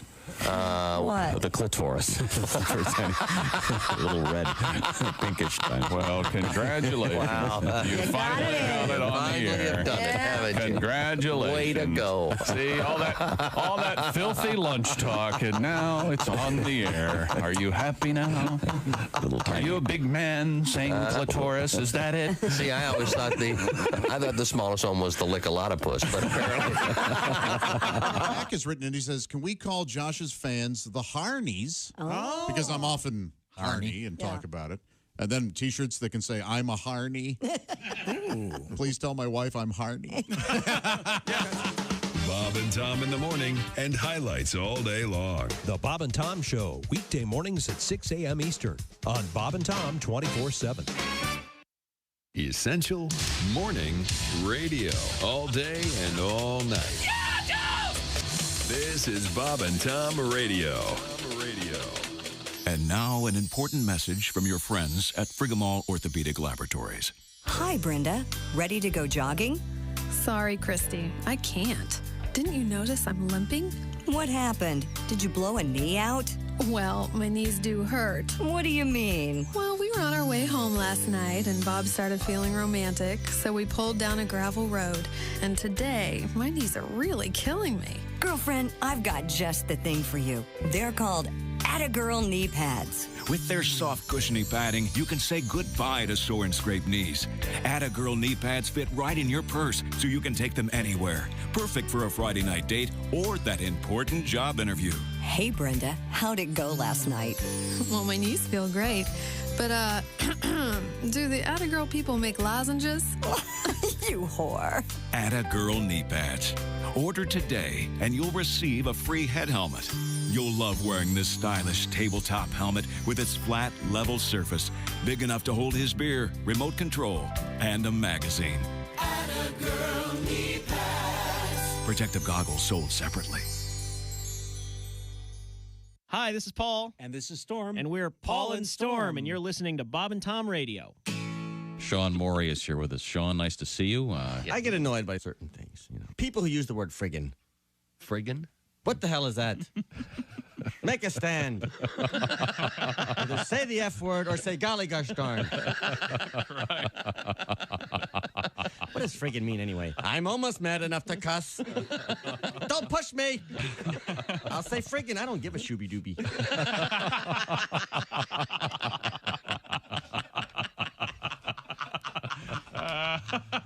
I heard a funny word the other day. Cripes. Cripes? Some guy said, for cripe's sake. Who would that be? Jesus Cripes? The son of Gosh? My most recent marriage was a disaster. It made the wreck of the Edmunds Fitzgerald look like a fender bender. Wow. Hello. And you remember Lord's famous line about gun control. Yes. The relationship taught me a lot. It taught me they won't sell you a handgun if you're crying. You're listening to Bob and Tom Radio 24/7. Hellman's on Sunday. Yeah. Hey, welcome back to the Bob and Tom Show. We are here, and we are happy. Deal with it. And we're getting windbagged to hell. I got a great letter. Tom with an email. Real quick, I earlier talked about the speaker systems on helicopters and said they were called PhysOps because that's how the email I received was spelled, PHYSOPS. It's PsyOps is actually how it's pronounced, so everybody can... I appreciate everybody's emails. I got one about that, too. This is interesting. Once again, there's a place down in Texas. I got a very serious letter about how terrible these wild boars are and how dangerous they are. Do you see the teeth on them? Yeah, they're Good terrible. Lord. Yeah, they can, quote, rip a person to shreds in seconds. These hogs are doing terrible damage. So let's hunt them, get them all dead. That's what I say. Anyway, there's we were talking about this helicopter hunt for these wild hogs, which is kind of cool. But we were also talking about that scene in Apocalypse Now where they bring the copters in. And Never saw it. it's half of a good movie. They didn't know how to end it, and the Brando's a joke. But it's a half a good movie. I disagree with that. But Oh, really? yeah, I like the whole thing. Oh, they I'm got not a big war movie girl, they you know tried to that. cram. I think it's a wonderful movie. They tried to cram a novel into a. You mean by doing a dramatization of it? No, but the whole movie is. Josh, you made the grave mistake of having an opinion in front of him. Keep those tucked away. You know, that is a dead end. You know, some surfer wrote a book about let's turn Heart of Darkness into a Vietnam War thing. It's unbelievably pretentious, and it ends badly, Christy. It's really forced. But Well, the point it's is, a war film. It's going to be sad. speaking of helicopters and music, I spent a lot of time around Black Hawk helicopters. Helicopters. Writes Lonnie. Don't you mean, I see you pronouncing it heliocopter. Helicopters, did I get it right? No, helicopter. You're fine, yeah. We would blast this song. I'm hearing nothing. They like silence in the morning. Here it comes. Here it comes. Hello, darkness. See, it's creeping up on him. No, it isn't. It's it's creeping up. Oh, see? I told you it would creep up on you. Computer went off. Sorry. Can you do me a favor? What's that? Learn to run the equipment. Should be on. Let someone else do it. You know what let that is? somebody else Do you know do what that is, Christy? Wait a minute. Oh, is it Metallica. Yeah, Master of Puppets. I'm not a Metallica fan. Sorry, I didn't know that one. Yeah, as we were flying into Iraq. Whoa. Wow. You still have it You playing. still have it in queue there, buddy. Okay, sorry. More like a rock and roll, if you know what I'm talking about. It's supposed to mute. I can't run everything. man, the confidence you are, and the automatic. He just doesn't. Nothing's his fault. Nothing. When the mic is on, He it's should be a supposed to press secretary. It's amazing. I don't know how that happened. Eddie must have rewired. Some would say I pushed the button and it caused it to happen. But There was no wedding. By the What are way, you talking about? this guy says the helicopters are fitted with a mount for M60s now. So you can get up there and start shooting the wild hogs. M60, like a highway in Michigan? Yeah. Okay, good. Now, we have completed our sportscast. Is that correct? yes. Now we're going to move on. But before we do, we had a guy setting a world record for eating hot sauce. And he said he could beat it. Now, that reminded me of something. Shrimp? You're not eating. Yeah, now you've already backed off on it? You said you were going to eat hot sauce. You'd challenge me to go back and do what I did. Oh, God. Now let's let me move forward here. We have a show to do. Somehow, can we? Come on. We were talking about shooting wild boars in Texas, and then we had this news story a while back. The makers of Texas Pete's hot sauce were being sued because the product was actually made in North Carolina, not made in Texas. No. So it actually is in the process, I guess, of going to court. You have a tribute to Texas Pete, or yeah. Now I know I'm eating sauce from Carolina. I thought it was from Texas. Why do they perplex us? It's the Louisiana hot sauce, made in Carolina. But I had the taste of Texas in my mind. Oh. James Taylor here. You know, I miss my ex-wife. You know, in my mind, I'm going down on Carly Simon. I rode my new wife like a Harley. Accidentally called out Carly. Oh, you know that girlfriend of mine kicked me from behind, 'cause I'm going down on Carly Simon in my mind. James Taylor for hot sauce. Thank you very much. You're welcome. So I don't know what happened. If they're still calling it Texas Pete's, I don't know what happened. They are. It seems to me to be okay, even though it's not made in Texas. Yeah, you could assume Pete is from Texas. So Texas Pete's hot sauce. Yeah. Or that's his nickname. I mean, He's Texas Pete. Yeah. We can't sue Spielberg because Indiana Jones doesn't live. Never mind. Let's move forward here. We named the dog Indiana. What have you got, Christy? Well, scientists at the Norwegian Institute of Bioeconomy are sounding the call to save our urine.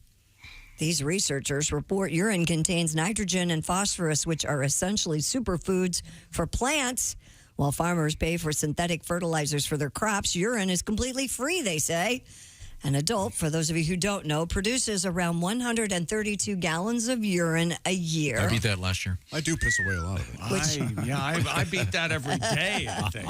It can be turned into between 8 and 13 pounds of fertilizer. Researcher Divina Garcia P. Rodriguez said... Well, which is it? That's all of them. P. Rodriguez. Think about... She really has P in there? Hey, Divina Garcia P. Rodriguez. Divina Garcia P. Rodriguez said, think about all the fertilizer we're missing out on. Our urine is worth its weight in gold. This lady's just a pee freak. I didn't think our defecant or our urine was any good for fertilizer. Is it? Pee on your plants at home and tell me. Do a research project. My dog's What are you doing out there in the front yard? I'm just pissing on my evergreen bush.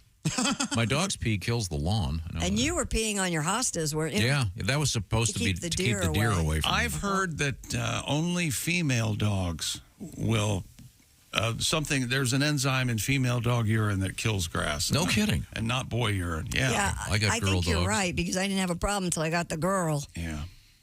I know female human pee will drain your checkbook. It also turns your beard gray. Yeah. You ever notice when they're... that rumor is not true. We don't know. There's no evidence for that. You ever go through this? They're in there peeing, and all of a sudden you hear, you know what I'd like to do this weekend? Tear the roof off the house. Meaning, why don't you tear the roof off the house? Why don't we have wainscoting? I saw this on HGTV, and I wanted to carpet the walls. Can we do that? You're going to need a privacy fence, by the way, if you're peeing. On your houseplants or on your plants Now, could you outside? just pee in them on the plants inside? That's what I wonder. I don't know. I can't do this. Why don't you try I would it? imagine there'd be an odor. Yeah. Much like a large cat. Don't you think?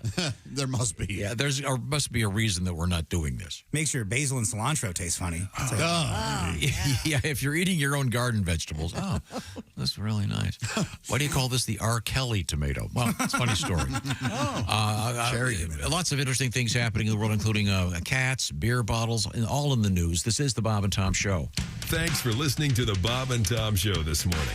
Even though we're not too much to look at, you can also watch the show on our YouTube channel.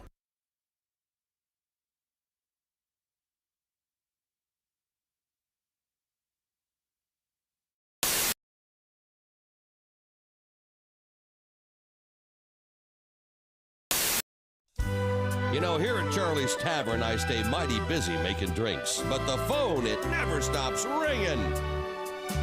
I love tending bar. This job is really great. My customers are thirsty, and I hate to make them wait. But it always seems the phone rings as I start to pour a beer. It's some fella asking me to page his friends he says are here. Okay, buddy, you hold the phone, and I'll check to see if they're here. Is Seymour Butts around? Have you seen Dick Peter? Are you Jack Hinoff? Is anyone Sharon Peter? Have you seen a Harry Beaver or you a Peter Smoker? And it seems like almost every night I'm paging Richard Smoker. Paging Richard Smoker.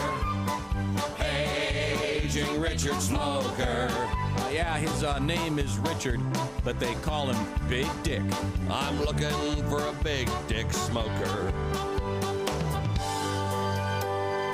Have you seen a Mr. Bader? No, but you can check back later. Could you find a hairy ballsack? Not right now, you'll have to call back. Bill McCracken, if you please. He's among the absentees. Do you know Ivana Wiener? Sorry, no, I haven't seen her. Phone rings. There it is. You know, this worked yesterday in rehearsal. Does anybody hear the phone ringing? I hear it. I headphones. You heard a phone Oh, ring? you hear? Did you hear the ring phone in ring? your headphones? Wait a minute, ring it again. Did I answer it or not? Oh, there it is. There it is. I just heard it. Hello, Charlie's Tavern. Yeah, I was wondering. Hello, Charlie's Tavern. I'm sorry, I can't hear. There's someone Speak up, damn it. clearing their throat in my mic. Hello, Charlie's Tavern. What's the matter? Is it noisy in there? Yeah. I was hoping you could page somebody for me. Sure, who are you looking for? I'm trying to find a Mr. Pedasso. His first name is Stuart, but they call him Stu. Stu Pedasso? That's right. All right, hold on. Excuse me, everybody. Hey, is there a Stu Pedasso here? Right here. Does anyone know a Stu Pedasso? He's over there. I see him. I'm sorry. Right. Someone said he just left with Haywood. Haywood who? Haywood Jablomi. No, but buy me dinner and drinks and we'll talk. Wow, that'd be a wild, that'd be a wacky twist, wouldn't it? Hey, Bob and Tom are doing it. There's the phone. The phone's ringing. The phone's ringing. Hello, Charlie's Tavern. Yeah, hi. Could you page someone for me? Sure. Who are you looking for? I'm looking for a Miss Fingerdew. What, do you want to kill her? First name Wilma. Wilma Fingerdew. Sorry, somebody says he's in the back room with Willie. Willie who? Willie Fisterbottom. Ooh, that's gotta hurt, baby. Whoa. What ethnicity was that supposed to be? What the hell was that? I have no idea. Okay.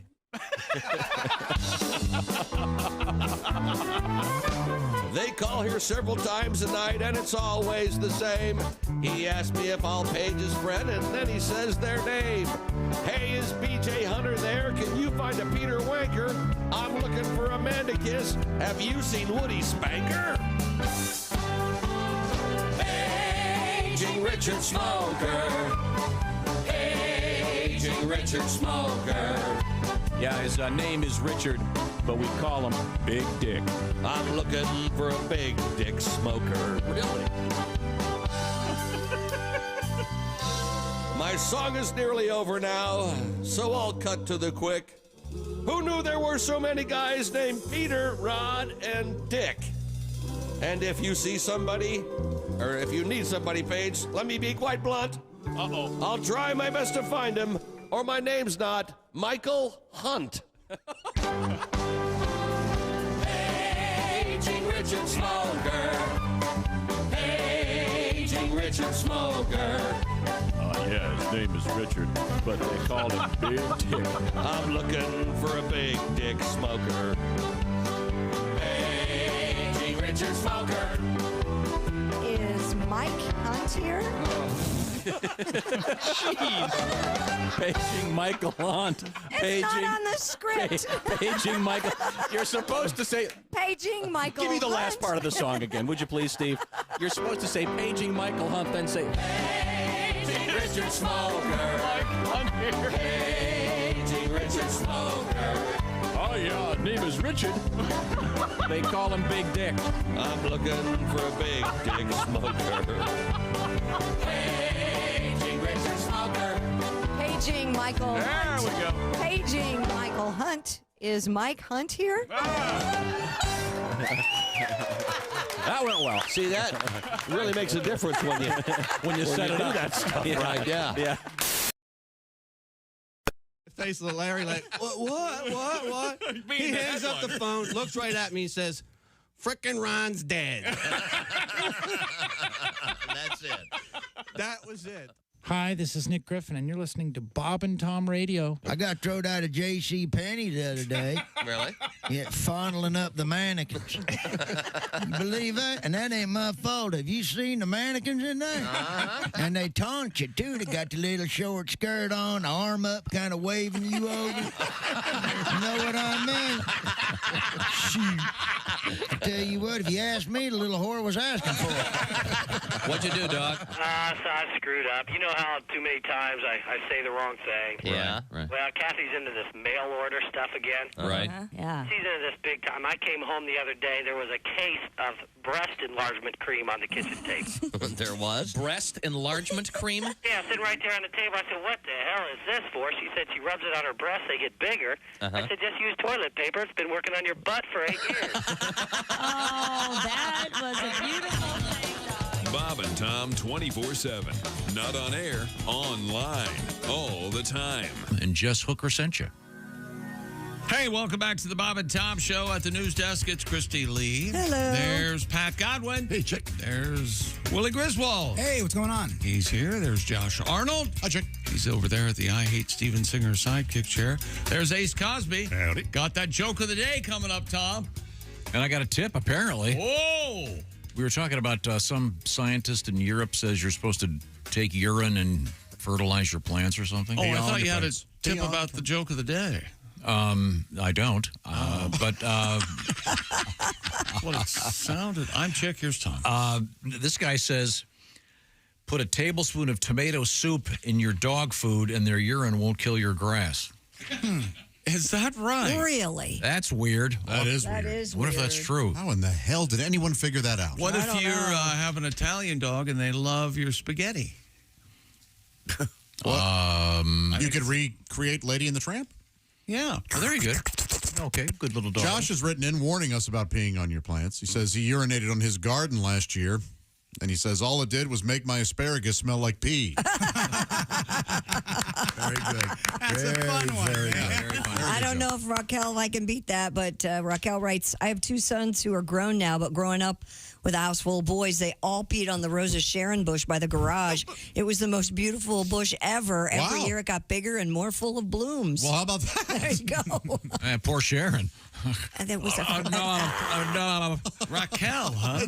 Yeah, Raquel. Boy, that's a sexy name. It is, yeah. Raquel. They call her Rocky. No? No. She always, though, that Raquel, that she's written in before, talking about how she never pays bets that she's lost. Oh, is that right? Yeah. She welches on her bets. Is that what you're going to say? I was going to say it in a Raquel Welch in a better. Okay, you're going to structure it so that the joke worked. Okay, I'm sorry. The last time Pretend she paid off a bet was 20,000 BC. Is that the right thing? That's close. Okay, Christy, do anything. All right. A food stall in Mexico has been serving up rat broth for over half a century. Yummy. The region of San Luis Potosi has long... That's where it's incredibly easy to have a baby. Potosi? Potosian? Oh, Right. That is obscure. They've long valued the rat for its exotic flavor and purported medicinal properties. Exotic flavor? Yeah. Yeah, that's exotic. one way to put it. However, only a single stall remains that still sells both raw rats and rodent broth cooked with vegetables and spices. Raw rats. Jose Remedios Hernandez, also I like known the way as you put Camillo, some stank on that. yeah, Some spice. inherited the business. It's been running for 52 years. Rats. While a raw rat will run you a little over $5. Really? Each bowl of cooked rat broth contains a whole field rat and sells for about $6. Stop it. And there's a picture of there's a skinned large rat in a bowl of soup. Raw. It says rat meat allegedly useful for people with anemia, diabetes, or cancer. Whatever. Helping to strengthen the body and increase appetite. I would think it would decrease your appetite. Oh, Yeah, it's- because- you see this picture. There's no way. No. You vomit. I don't wanna see you keep vomiting. That empties your stomach, and you get hungry again. Ugh. Yeah, I don't think I'll be trying this one on my trip to Mexico. There's a reason there isn't a place called Taco Rat. But I guess it's a different culture. Don't they eat guinea pigs? Some cultures are stupid. Yes, they do eat guinea pigs. Nutri-Rats down in New Orleans, but that's just like a big old... Nutri-Rat? Nutri-Rat, yeah. The Nutria? Yeah, it's like a those big giant rodent. rats, yeah. Oh, they eat those? Yeah. The Mayan culture still eats guinea pigs. They keep them in the... They think it's a good diet food down there. Do they? Yeah, Nutria system. Sure. Yeah. That's very good. Very good. You're getting there. Yeah, that's I'm still learning. Yeah, they rat watchers. I'm a rat watcher. We go from rats to cats. Ratkins. A family has been reunited, and it feels so good, with their pet cat after accidentally shipping her off with an Amazon return. Oh, my. Gary Clark told KSL TV. Home of the slit. No, they're not. What the? That's else. I have a question. SLT. That she was No, it's distraught. it's KSL TV. Oh, Castle TV. Sorry about the slit. She was remark. distraught after her family's indoor cat, Galena, mysteriously Galena? disappeared on April 10th. Okay, calm down. So what happened? She was distraught after the family indoor cat Galena mysteriously disappeared on April 10th. Cats love boxes. A week later, she received a call from a vet in California who said an Amazon worker had found Galena inside a box alongside 5 pairs of work boots. Ms. So Clark- wait a minute. So, you're talking about Puss in Boots. Oh, yes. Good. Ms. Clark realized the cat must have jumped into the oversized box that they had returned to the online retailer. Galena, who survived 6 days without food or water, is now back in Utah with her family. I'll bet that box smells great. I bet those boots were ruined. Yeah. Oof. Wow. They should have had plants in there. They would have done just fine. Yeah. Poor kitty. Wow. Yeah. Poor So what is it again? Is it Schrodinger's cat? Mm-hmm. Is that the philosophical The hammer and dilemma? the- So the cat was both delivered and not delivered. there's something crazy about that. I forget what Dead it is. and alive at the same time. Yeah. That's scary. Yeah, that you could do that. And wouldn't you hear the cat? Wouldn't the cat go, meow? You'd think at some point, but it must not have been happening. A toy, maybe, or something. Yeah. We have talking boots. These boots were made for talking. That's just what they do. They're going to talk all over you. A new study out there finds breeding less gassy cows could help fight climate change. Researchers from the Curtin University Sustainability Policy Institute. You're doing great work there, people. They're closing down. It's Yeah. going to be curtains for all of us. Has identified dozens of potential strategies to reduce methane emissions Whatever. from Australia's beef and dairy sectors. Among them, breeding less flagellant cows in order to reduce the greenhouse gases. Really? Study leader Meredith Kelliher said more research is needed to identify the best traits for low-emission cows. How do you do that? You give them Beano every day? But I mean, how do they measure? There has to be, is there some kind of a gauge you attach to trial and error? Bessie's ass? Yeah. Well, yeah, I'm... Bessie, you've been farting far too much today. Bessie, bad cow. Or is it mad cow? I think if they could prove that less gassy cows made better cheeseburgers, they'd be onto something. Yeah, we'd all get behind it. Sure. You don't want to get behind it, though, at the wrong moment. No, you sure don't. Are we going to get letters? You don't get cheeseburgers from cows, do you? What? What? Of course, you get the Cheeseburgers from cheese and the cows? burger. Oh, you do? Yeah, you get it all. There is a difference between Glass of dairy milk, you're ready to cows. go. Dairy cows and the cows they use for cheeseburgers are different, though. Well, sure, yeah. Okay, that's yeah. what I mean. Don't you remember the Far Side, the Larson Far Side, where the cow was in the lawn chair outside with sunglasses on, looking up at the sun? And he's thinking, man, I could go for a cheeseburger and some French fries right now. Now, we were playing for Willie, the Disco Baby jingle. I love this. I don't know what you're talking about. Shake it up, shake it down, move it in, move it round, disco baby. And it's Paul Lynde. Yes, it is. In a mid-'70s television special. Mm-hmm. And we've had a suggestion from, let's see, this is from Craig. It's suggesting a possible mashup, but we have a new one for you. Oh. But once again, this is Craig's idea. Here it is. Shake it up, shake it down, move it in, move it round. Mr. Sister, eat me! I'm a turkey! What? Oh, there's a lot going on there. All right. How'd the turkey get in there? I don't know. But he's eating something. Well, it wasn't. My goodness. That is really brutal, isn't it? What's coming up, Christy Lee? Coming up, we have rush hour chaos in London thanks to some horses. We have robots could be showing up at your wedding. And would you like to get paid to watch Star Wars movies? We'll talk about that. Have you seen the Horses in London thing? I have not, but I'll look it Yeah. up during the break. It's interesting. It's very funny. What are they doing? They're loose on the streets of London. Oh, just how did they get? Well, we'll find out. Okay. Right now, this part of the Bob and Tom Show is sponsored by BetterHelp. BetterHelp is all about getting your head feeling better and getting yourself recharged with therapy. And BetterHelp has found a much easier, more elegant way to access therapy that's going to save a lot of time. And what I'm talking about is using that phone you're carrying around or that computer by doing the therapy online. More than 35,000 therapists are participating in this program. Find out what I'm talking about by going to betterhelp.com/BobandTom. BT Show today. The way it works is you'll take kind of a little quiz, if you will, fill out a questionnaire, and you'll be matched with a licensed therapist. By the way, you can switch therapists anytime, no additional charge. But the therapy itself, as I mentioned, is done online. So it's extraordinarily convenient, of course. You do it in the privacy of wherever you want to be, when you want to be there. Find out the details at betterhelp.com/BT Show. Find your social sweet spot. Get yourself recharged with therapy. Once again, it's BetterHelp, H-E-L-P, betterhelp.com/BT Show. This part of the Bob and Tom Show is sponsored by BetterHelp. Coming up, we have a semi-thoughtful car thief. This is a weird story. It involves, well, I won't say, but mama's involved. This is the Bob and Tom Show. Bob and Tom. 5, 4, 3, 2.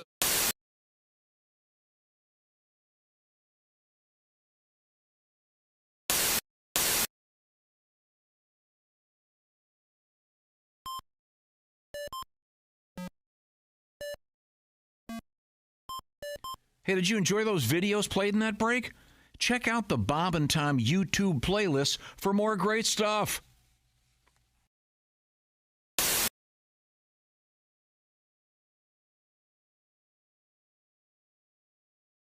I think we're gonna take it down a notch and play something romantic. Oh, all right.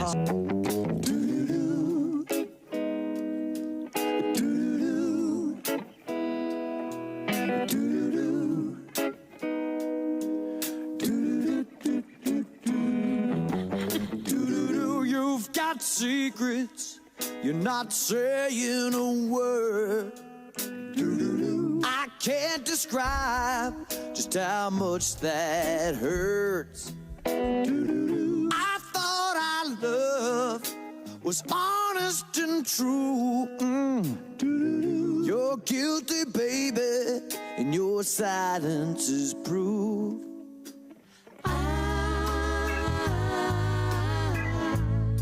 How can I read your mind?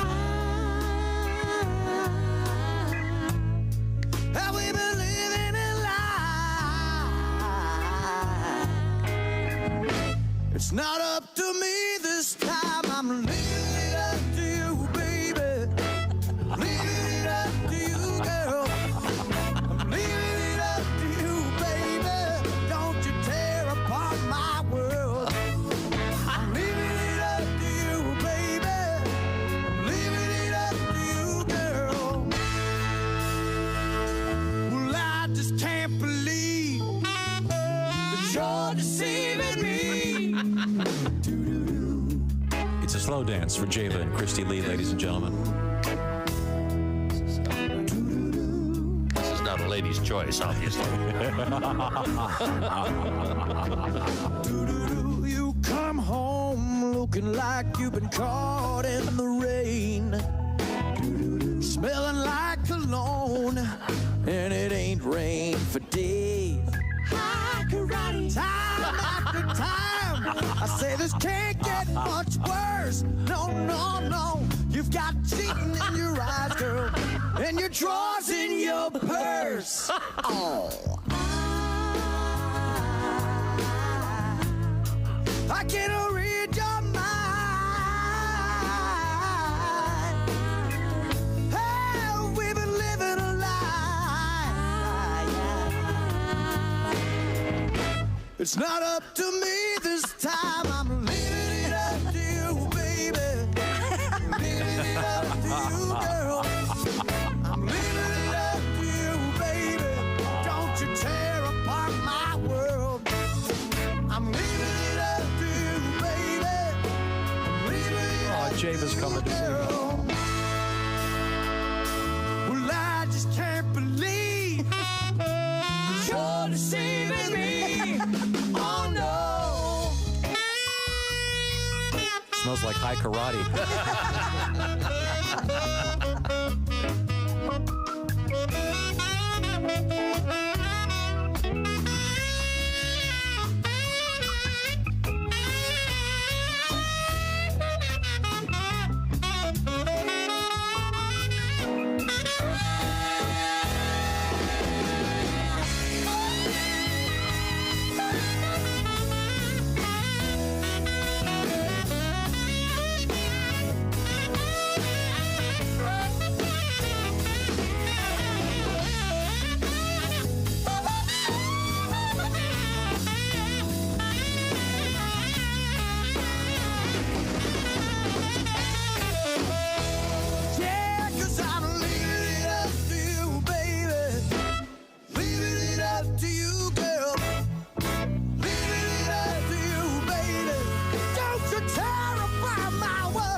deceiving me. Oh no.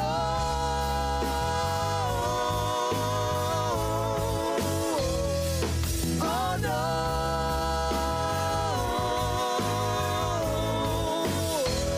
Yeah. Oh no. Something on the side, something on the side, something on the side. Oh no. Don't hurt me, mama, don't hurt me, mama, no, no, no.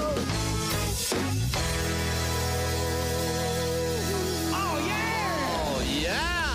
Oh, yeah. Fantastic.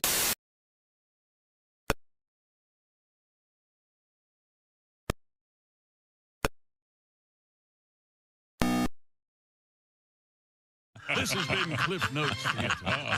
Cliff Notes Theater, when you just don't have time to set through the whole movie. The Essential Morning Radio. All day and all night. Really? No, seriously. Really? Hey, welcome back to the Bob and Tom Show. Hello, hello. Friday starts the weekend. Oh, it really does. Actually. Yeah, a couple things. We were talking about this yes, Tom. European study that suggests that we're wasting human urine. We should be using it as fertilizer. That's what they're saying. Got this from Gordon in Appleton, Wisconsin. He goes, my wife and I have 4 daughters. The bathrooms are always full. I've been in the yard fertilizing around my house for years. I bet. Okay. Yeah. In the winter, it's kind of a tough go. Oh, I bet. But especially to have enough pee to type out Gordon with your urine is... maybe go with just Gordo before you run out of juice. You don't want to get a UTI. You don't want to hold it that long. Yeah, okay, very good. Now, we have a palate cleanser coming. Oh. You know what I'm talking about, What Dr.? could that be? Oh, of course. Who's that sexy man with a deep voice? Here we go. Here he is with his joke of the day. We do a lot of stories about exaggerated big body parts. The kid with the big mouth. Yesterday, Willie, we had a story about a guy in England who had the really long male member. Yeah. You ever wonder why a nose can't grow to 12 inches? No. Why? Then it would be a foot. That was Ace Cosby's joke of the day. See, that's very funny. Thank you, Ace. Noses and feet have a lot in common. Yeah, they can both smell. Well, no, wait. Yeah, they can both smell. They can both run. Wow. What is it if your feet smell and your nose runs, you're upside down? Isn't that the old... What? Yeah. You get a nose job and a foot job? You can, yeah. Thank you, Pat. I bet you've never had the pleasant experience of giving or receiving a foot job, have you? I'm a gentleman. I don't want to, first of all. I don't have a foot fetish, but a FJ's not bad. It's a lot of smooth, soft surface area. Who told you were a gentleman? A gentleman just presumes such a thing. Ah. Is that right? Yes, All right. yes, of course, yes. A so-called foot job, really? You'll like it. You'd like it. A freshly pedicured FJ is pretty nice. Very popular. We'll get you there. Are you going to get athletes? Not if it's freshly pedicured. Okay. I do like the idea because, Dad, you always forget terms. One time you called an air fryer a wind cooker. Yeah. And I like the idea of you going to get your nails done. I need to get one of those foot jobs, please and thank you. That could easily happen. I bet somebody said it. Oh, I'm sure. I bet knowing the place I go to, you probably could get one. A seedier establishment. You're not making some wild generalization and an assumption, Yes, he are is. you? Yep. Yeah. Okay. Yeah. All right. Christy, what do you got? Londoners witnessed an unnerving sight after several escaped military horses ran amok through the city's streets. Yes. The commotion erupted during routine exercises near Buckingham Palace, where the horses from the household cavalry got spooked by a noise from a nearby construction site. 5 of the 7 horses ran off, and 4 soldiers were thrown off their mounts. Get out of here. 3 of them were hospitalized with injuries. The horses ran through main roads in central London and crashed into several vehicles before they were captured and taken back to the barracks for medical tests. Have you seen this video? It's great. Yeah. Is it chaos? Yeah. Man. Well, there's people just kind of walking around. All of a sudden they look up. Oh, there's a horse running wild. Amok. Right next to that Austin Mini. The thing that got me was...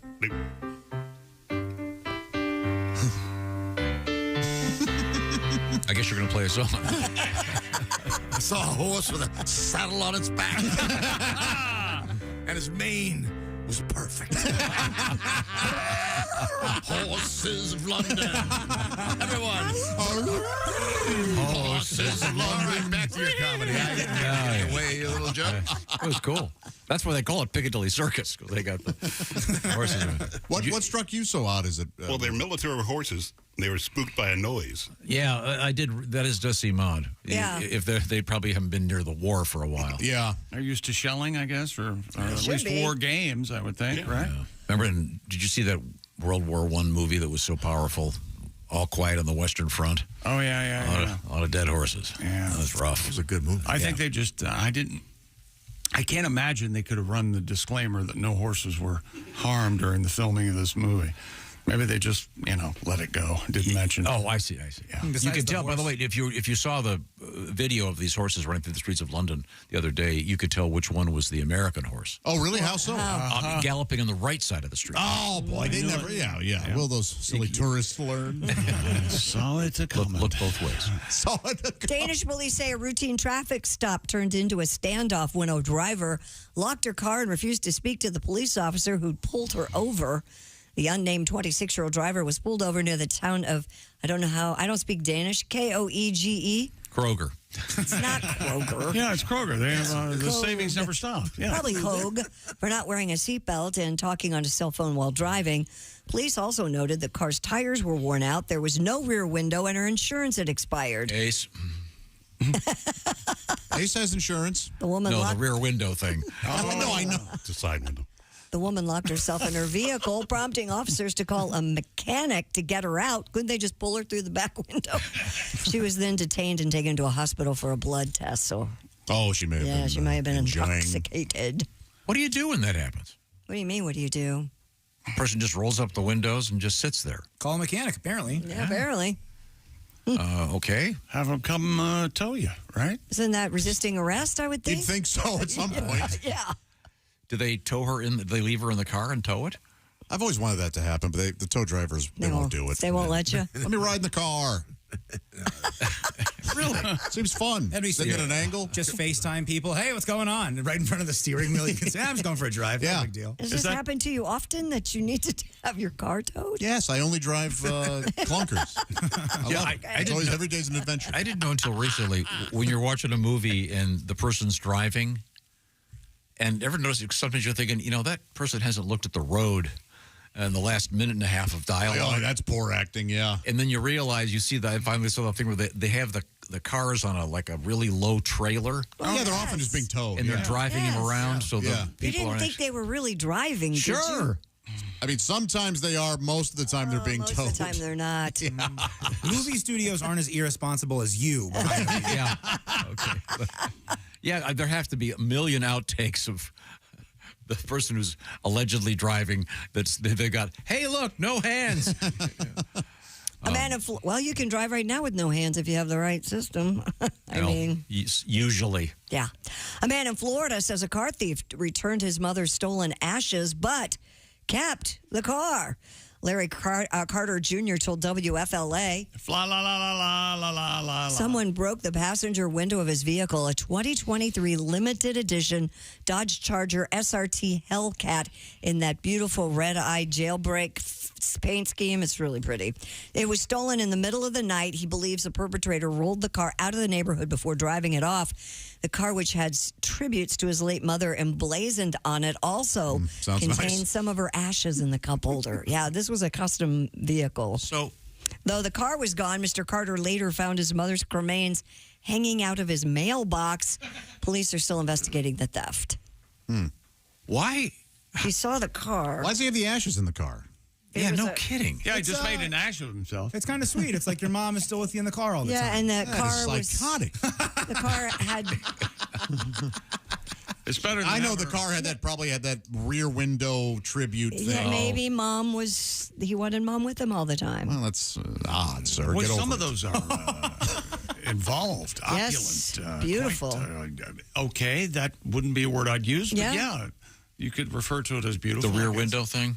Yeah, the whole paint scheme and. Hey, grieve however you need Tribute. to, But how would the guy know? tacky as hell. How would they know that they were the guy's mom's ashes, and he'd go all the way back to stick them in the mail? He must have known the guy. They might have been in a special container. You find an urn with that. You don't need to know who it is. You just- There you go. You test it out first. You figure out it's not drugs. You take it back to the guy. We don't need. I'd return everything. I'd assume the car was haunted. The most popular urn is the Grecian urn. Oh, yeah.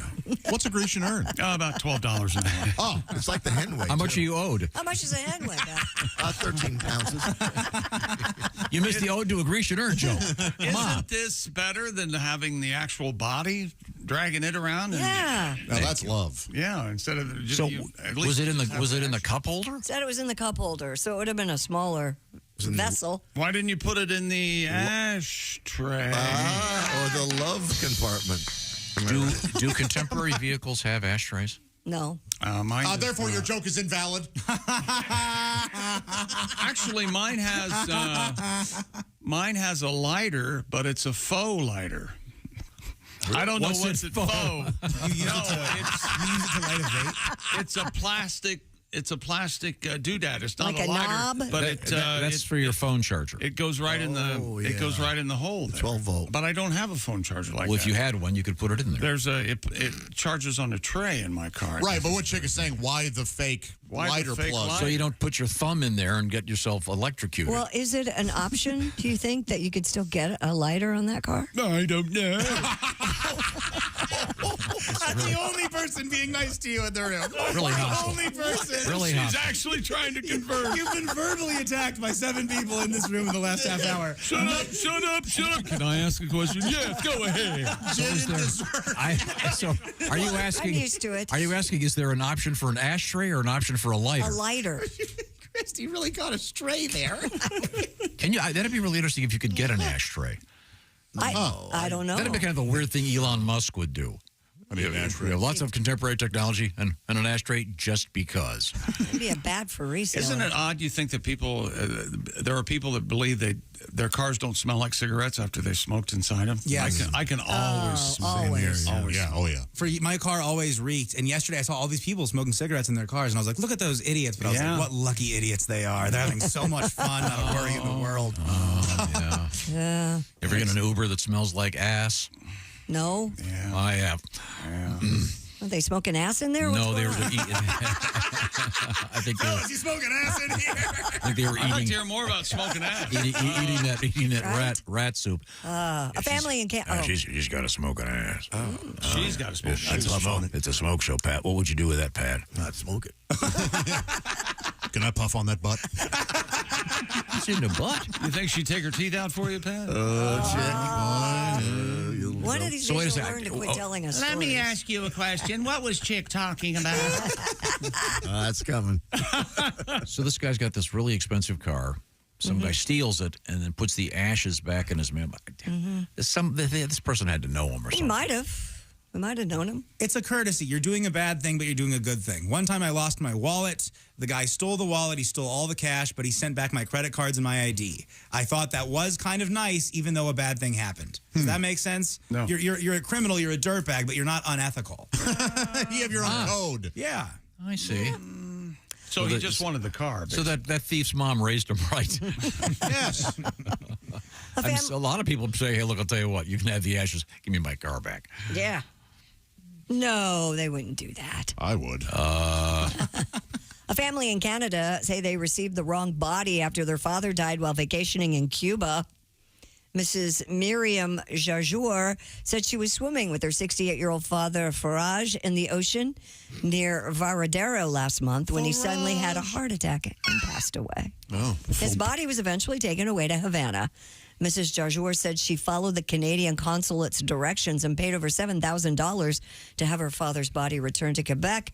However, the casket that arrived late last week contained the body of a Russian man. How could they tell? Jajour said the stranger's body had been Surprise. sent to his country, but she and her family do not know where her father is. She's been trying to get answers from the government officials and to date has not heard. Well, you know what? If you're going to have to deal with the government, at least it's straight shooters like Cuba and Russia. I'm sure nothing bad will happen here. Yeah, wouldn't you think that her dad would have gone to Russia? Maybe. Maybe. Yeah. Wow, how weird. Yeah. Were the cigars any good? I don't know. It must have been. Isn't that the tradition they packed from? You think you're Havana a bad day? Wow. So, do they have to go there for the unveiling? For the unveiling of the person? Hey, your package arrived. Well, yes. You go to the morgue and say, No, they probably... Well, let's make sure Wait it's a minute. Dad. Did you just call identifying a body unveiling the person? Yeah, it's like one of those gender reveal parties. What the hell? They play the Cuban national anthem and then, oops, not Dad. Play the Russian music. Good Lord. I'll teach you to travel to Cuba. I am not... That had nothing to do with the waters of Cuba. That'll teach you to travel to Cuba. Yeah, diplomacy didn't make this man have a heart attack. Oh. Well, I mean, wouldn't you just bury him in Cuba, for God's sake? They're not from Cuba. They're from Canada. Well, so what? The guy's going to wake up?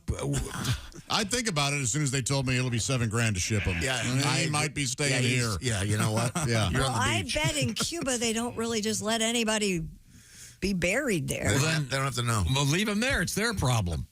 Are they going to send him send him COD? I bet in Cuba they just kick him into a ditch. The place is an S-hole, isn't it? I mean, shark food, whatever. He's Have gone. some compassion for these people. Well, They lost the their guy's dad. dead. What's the difference? What's another body on the side of the road? Yeah. Leave him on the beach under a towel. All right. I'm just asking. I don't know. Those anti-communism classes they gave you in 5th grade Okay, really sorry. stuck, didn't they? Well, if we're going to talk about gravestones, Michigan police are trying to find whoever keeps defecating on headstones at a cemetery. Boy, that is really something. The Detroit Free Press reports there have been repeated incidents at the Northview Cemetery in Dearborn, prompting police to respond at least 7 times since February.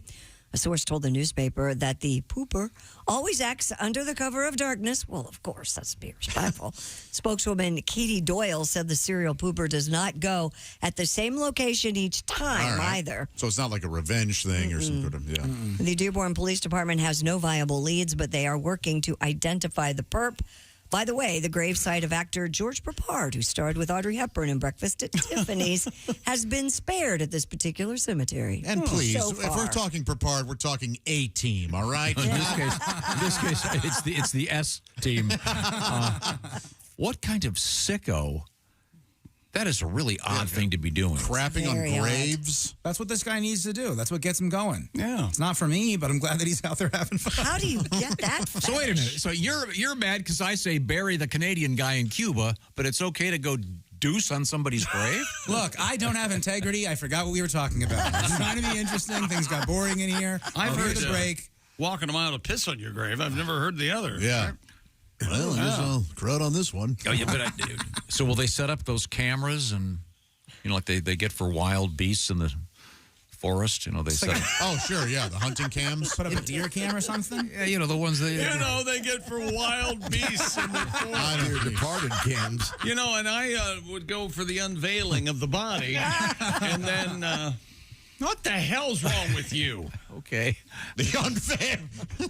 Attention. Yeah, it's not a new iPhone. It's a dead dad.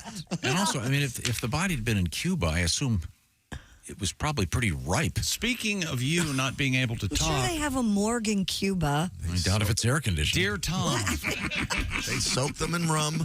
my name is Adam. Hi, Adam. I'm listening to your program. I was hearing you guys discuss Tomisms and how Tom don't know words.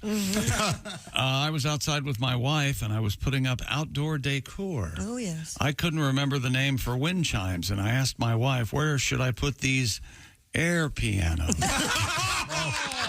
That's very good. This is my favorite letter of the year. Who is this from? This is from Adam from Jackson, Michigan. That is lovely. And this is a different kind of air piano than the air piano you do whenever Saturday in the park plays. Oh, yes.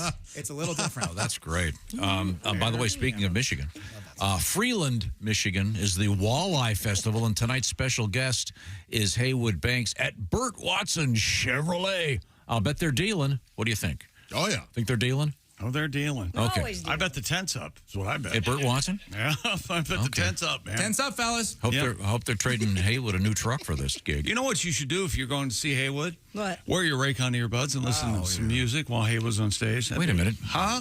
You don't want to hear Haywood? Oh. Raycon's everyday earbuds are the perfect way to tune out noise around you and listen to something great, like the Bob and Tom Show, possibly. And Raycon's audio rivals all the big audio brands you know and love at a price you'll love even more. Raycon's seamless Bluetooth syncing, 8 hours of playtime, 32-hour battery life. Raycon's optimized gel tips, you've heard about these. They are designed to fit every ear ever made, and they are oh so comfortable. And listen to this, they stay in your ears with additional features like earbud tap functions, noise isolation.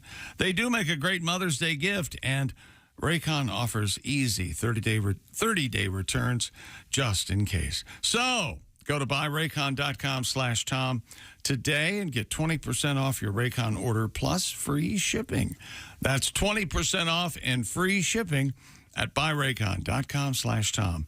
That's buyraycon.com/Tom. Thank you very much, Chick McGee. Willie G tonight and tomorrow, Columbus, Ohio. And this is Don't Tell Comedy. Where do they get tickets, Willie? Go to my Instagram at willie.griswold. There's a ticket link in the bio, gang. Come hang. All right. By the way, real quick, we were talking about urinating on your plants, et cetera, et cetera. This is from the soon-to-be Mrs. Somebody, currently Ms. Adams, writes, my fiancé always says his tomato plants bloom longer in season and produce more and larger tomatoes because he pees on them all the time. Well, thank you. There you go. See? Good to know. We need to. I need more people to weigh in on this. Wouldn't our toilets be bigger? If this were That's true. silly. Yeah. So I'm not buying any of it. You know something? That's probably correct. My understanding of nature and physics, porcelain expands. This is the Bob and Tom Show. Become a Bob and Tom VIP and get your Bob and Tom fix 24/7. Get all the...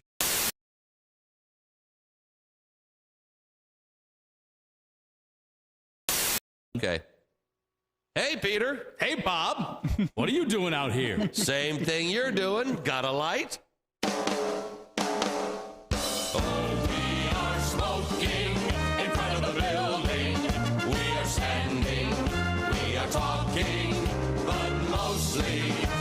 Smoking, we are smoking in front of the building.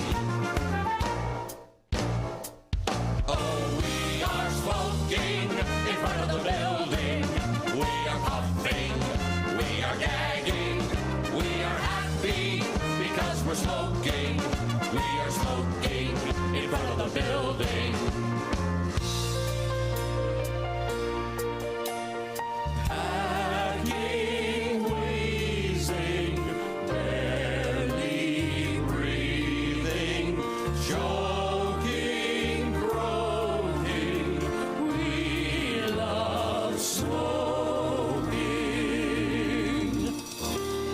Met a girl from another office.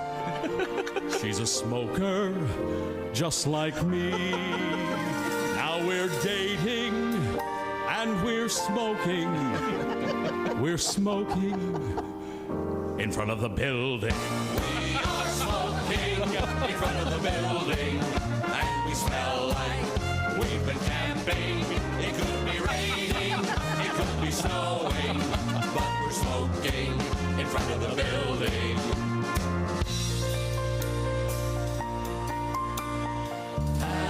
Hacking, wheezing, barely breathing, choking, croaking. We love smoking. I never was a smoker until I looked outside. They were smoking while I was working. So now I'm smoking in front of the building. We are smoking in front of the building, and the ashtrays are overflowing. We are smoking instead of working. We are smoking in front of the building. We are smoking in front of the building. We are standing, we are talking, but mostly we are smoking. We are smoking in front of the building. Smoking in front of the building. Smoking.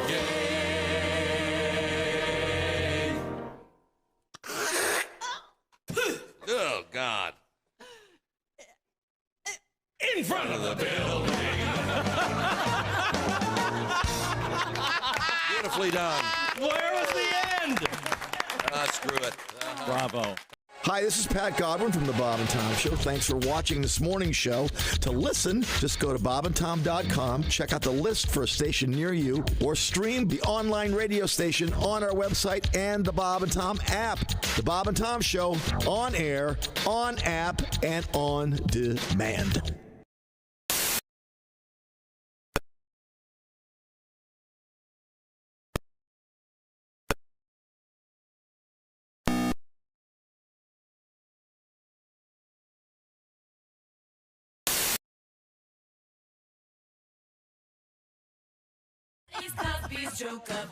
Bada boom, bada bing.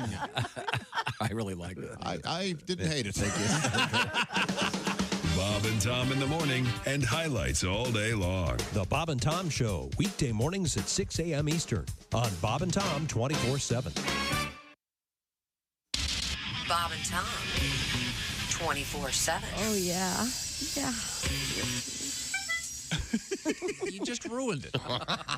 Now, have you ever done a cop convention or anything? I just did one last night. Did you really? Yeah, you know, and they're fun because they understand stuff that I'm talking about, you know.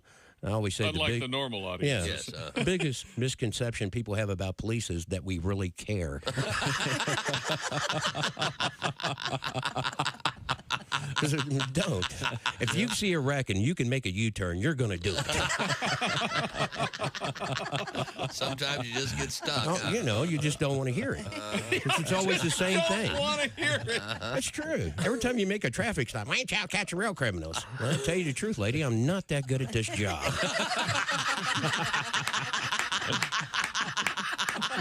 I'm trying to figure out a way to get disability without actually hurting myself.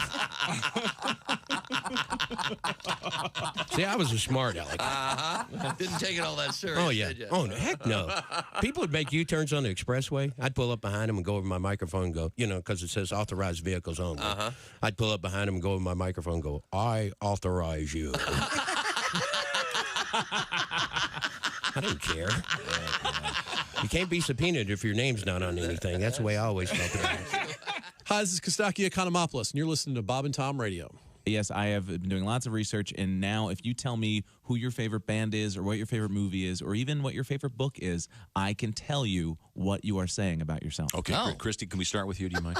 Christy, All right, Christy? My favorite movie. Road- man, is it no Roadhouse, movie. did you say? Not Roadhouse. Okay, That's not the movie Roadhouse. that you can't turn away from. Favorite movie? My favorite movie. Yes. Breakfast at Tiffany with Oh, my Audrey God. Are you serious? Yes. Oh, boy, that's going to be a really mean one for me to start out on. I can Ooh. tell you what you're saying about yourself is, I'm not nearly as cute as I think I am. That's what that says about you. It's awful. Oh, It's okay. It's okay. I'm sorry. I hate to start off on such a mean note. I got you. How about your favorite band, Christy? Say Michael Bubble or Can I whatever. say the hell. Maroon 5? Sure, Maroon go ahead. 5? Yeah. Okay. If your favorite band is Maroon 5, what you're saying about yourself is, man, 10% off every purchase? This Gap credit card was the best decision ever. Where are you from, baby? Patterson, from Patterson, New Jersey. Oh, sure. That's famous. Yeah, you know, small, Sure. thugged out town. You know, it's tiny. So small, we used to get robbed by people we knew. That's small. People like, stick 'em up. I'm like, Andre? I'm going to tell your mother, man. By the way, how is Aunt Carol? How's she doing? I'll come over for dinner. You're listening to Bob and Tom Radio. 24/7. Hey, welcome back to the Bob and Tom Show. Now we're at the point in the show where it's our number one goal here to educate. So we can't go forward unless we look. Well, I before we get to that kind of education, I got Josh and I were talking off the air. Here we go. One of our very fine conversations that it's a pleasure for all of you to hear. All right. When you guys talk, I go to the green room. I go, oh, look, it's coffee time. He was asking about a Western from, I think, the early 70s. And what was it called, Josh? Chisholm. Chisholm. And that's always made me laugh whenever I see it on the cable. John Wayne movie. Why is that? You think when the guys were making Chisholm, it might have occurred to them, you know, it's like calling the movie Yerk Off. Or scheming.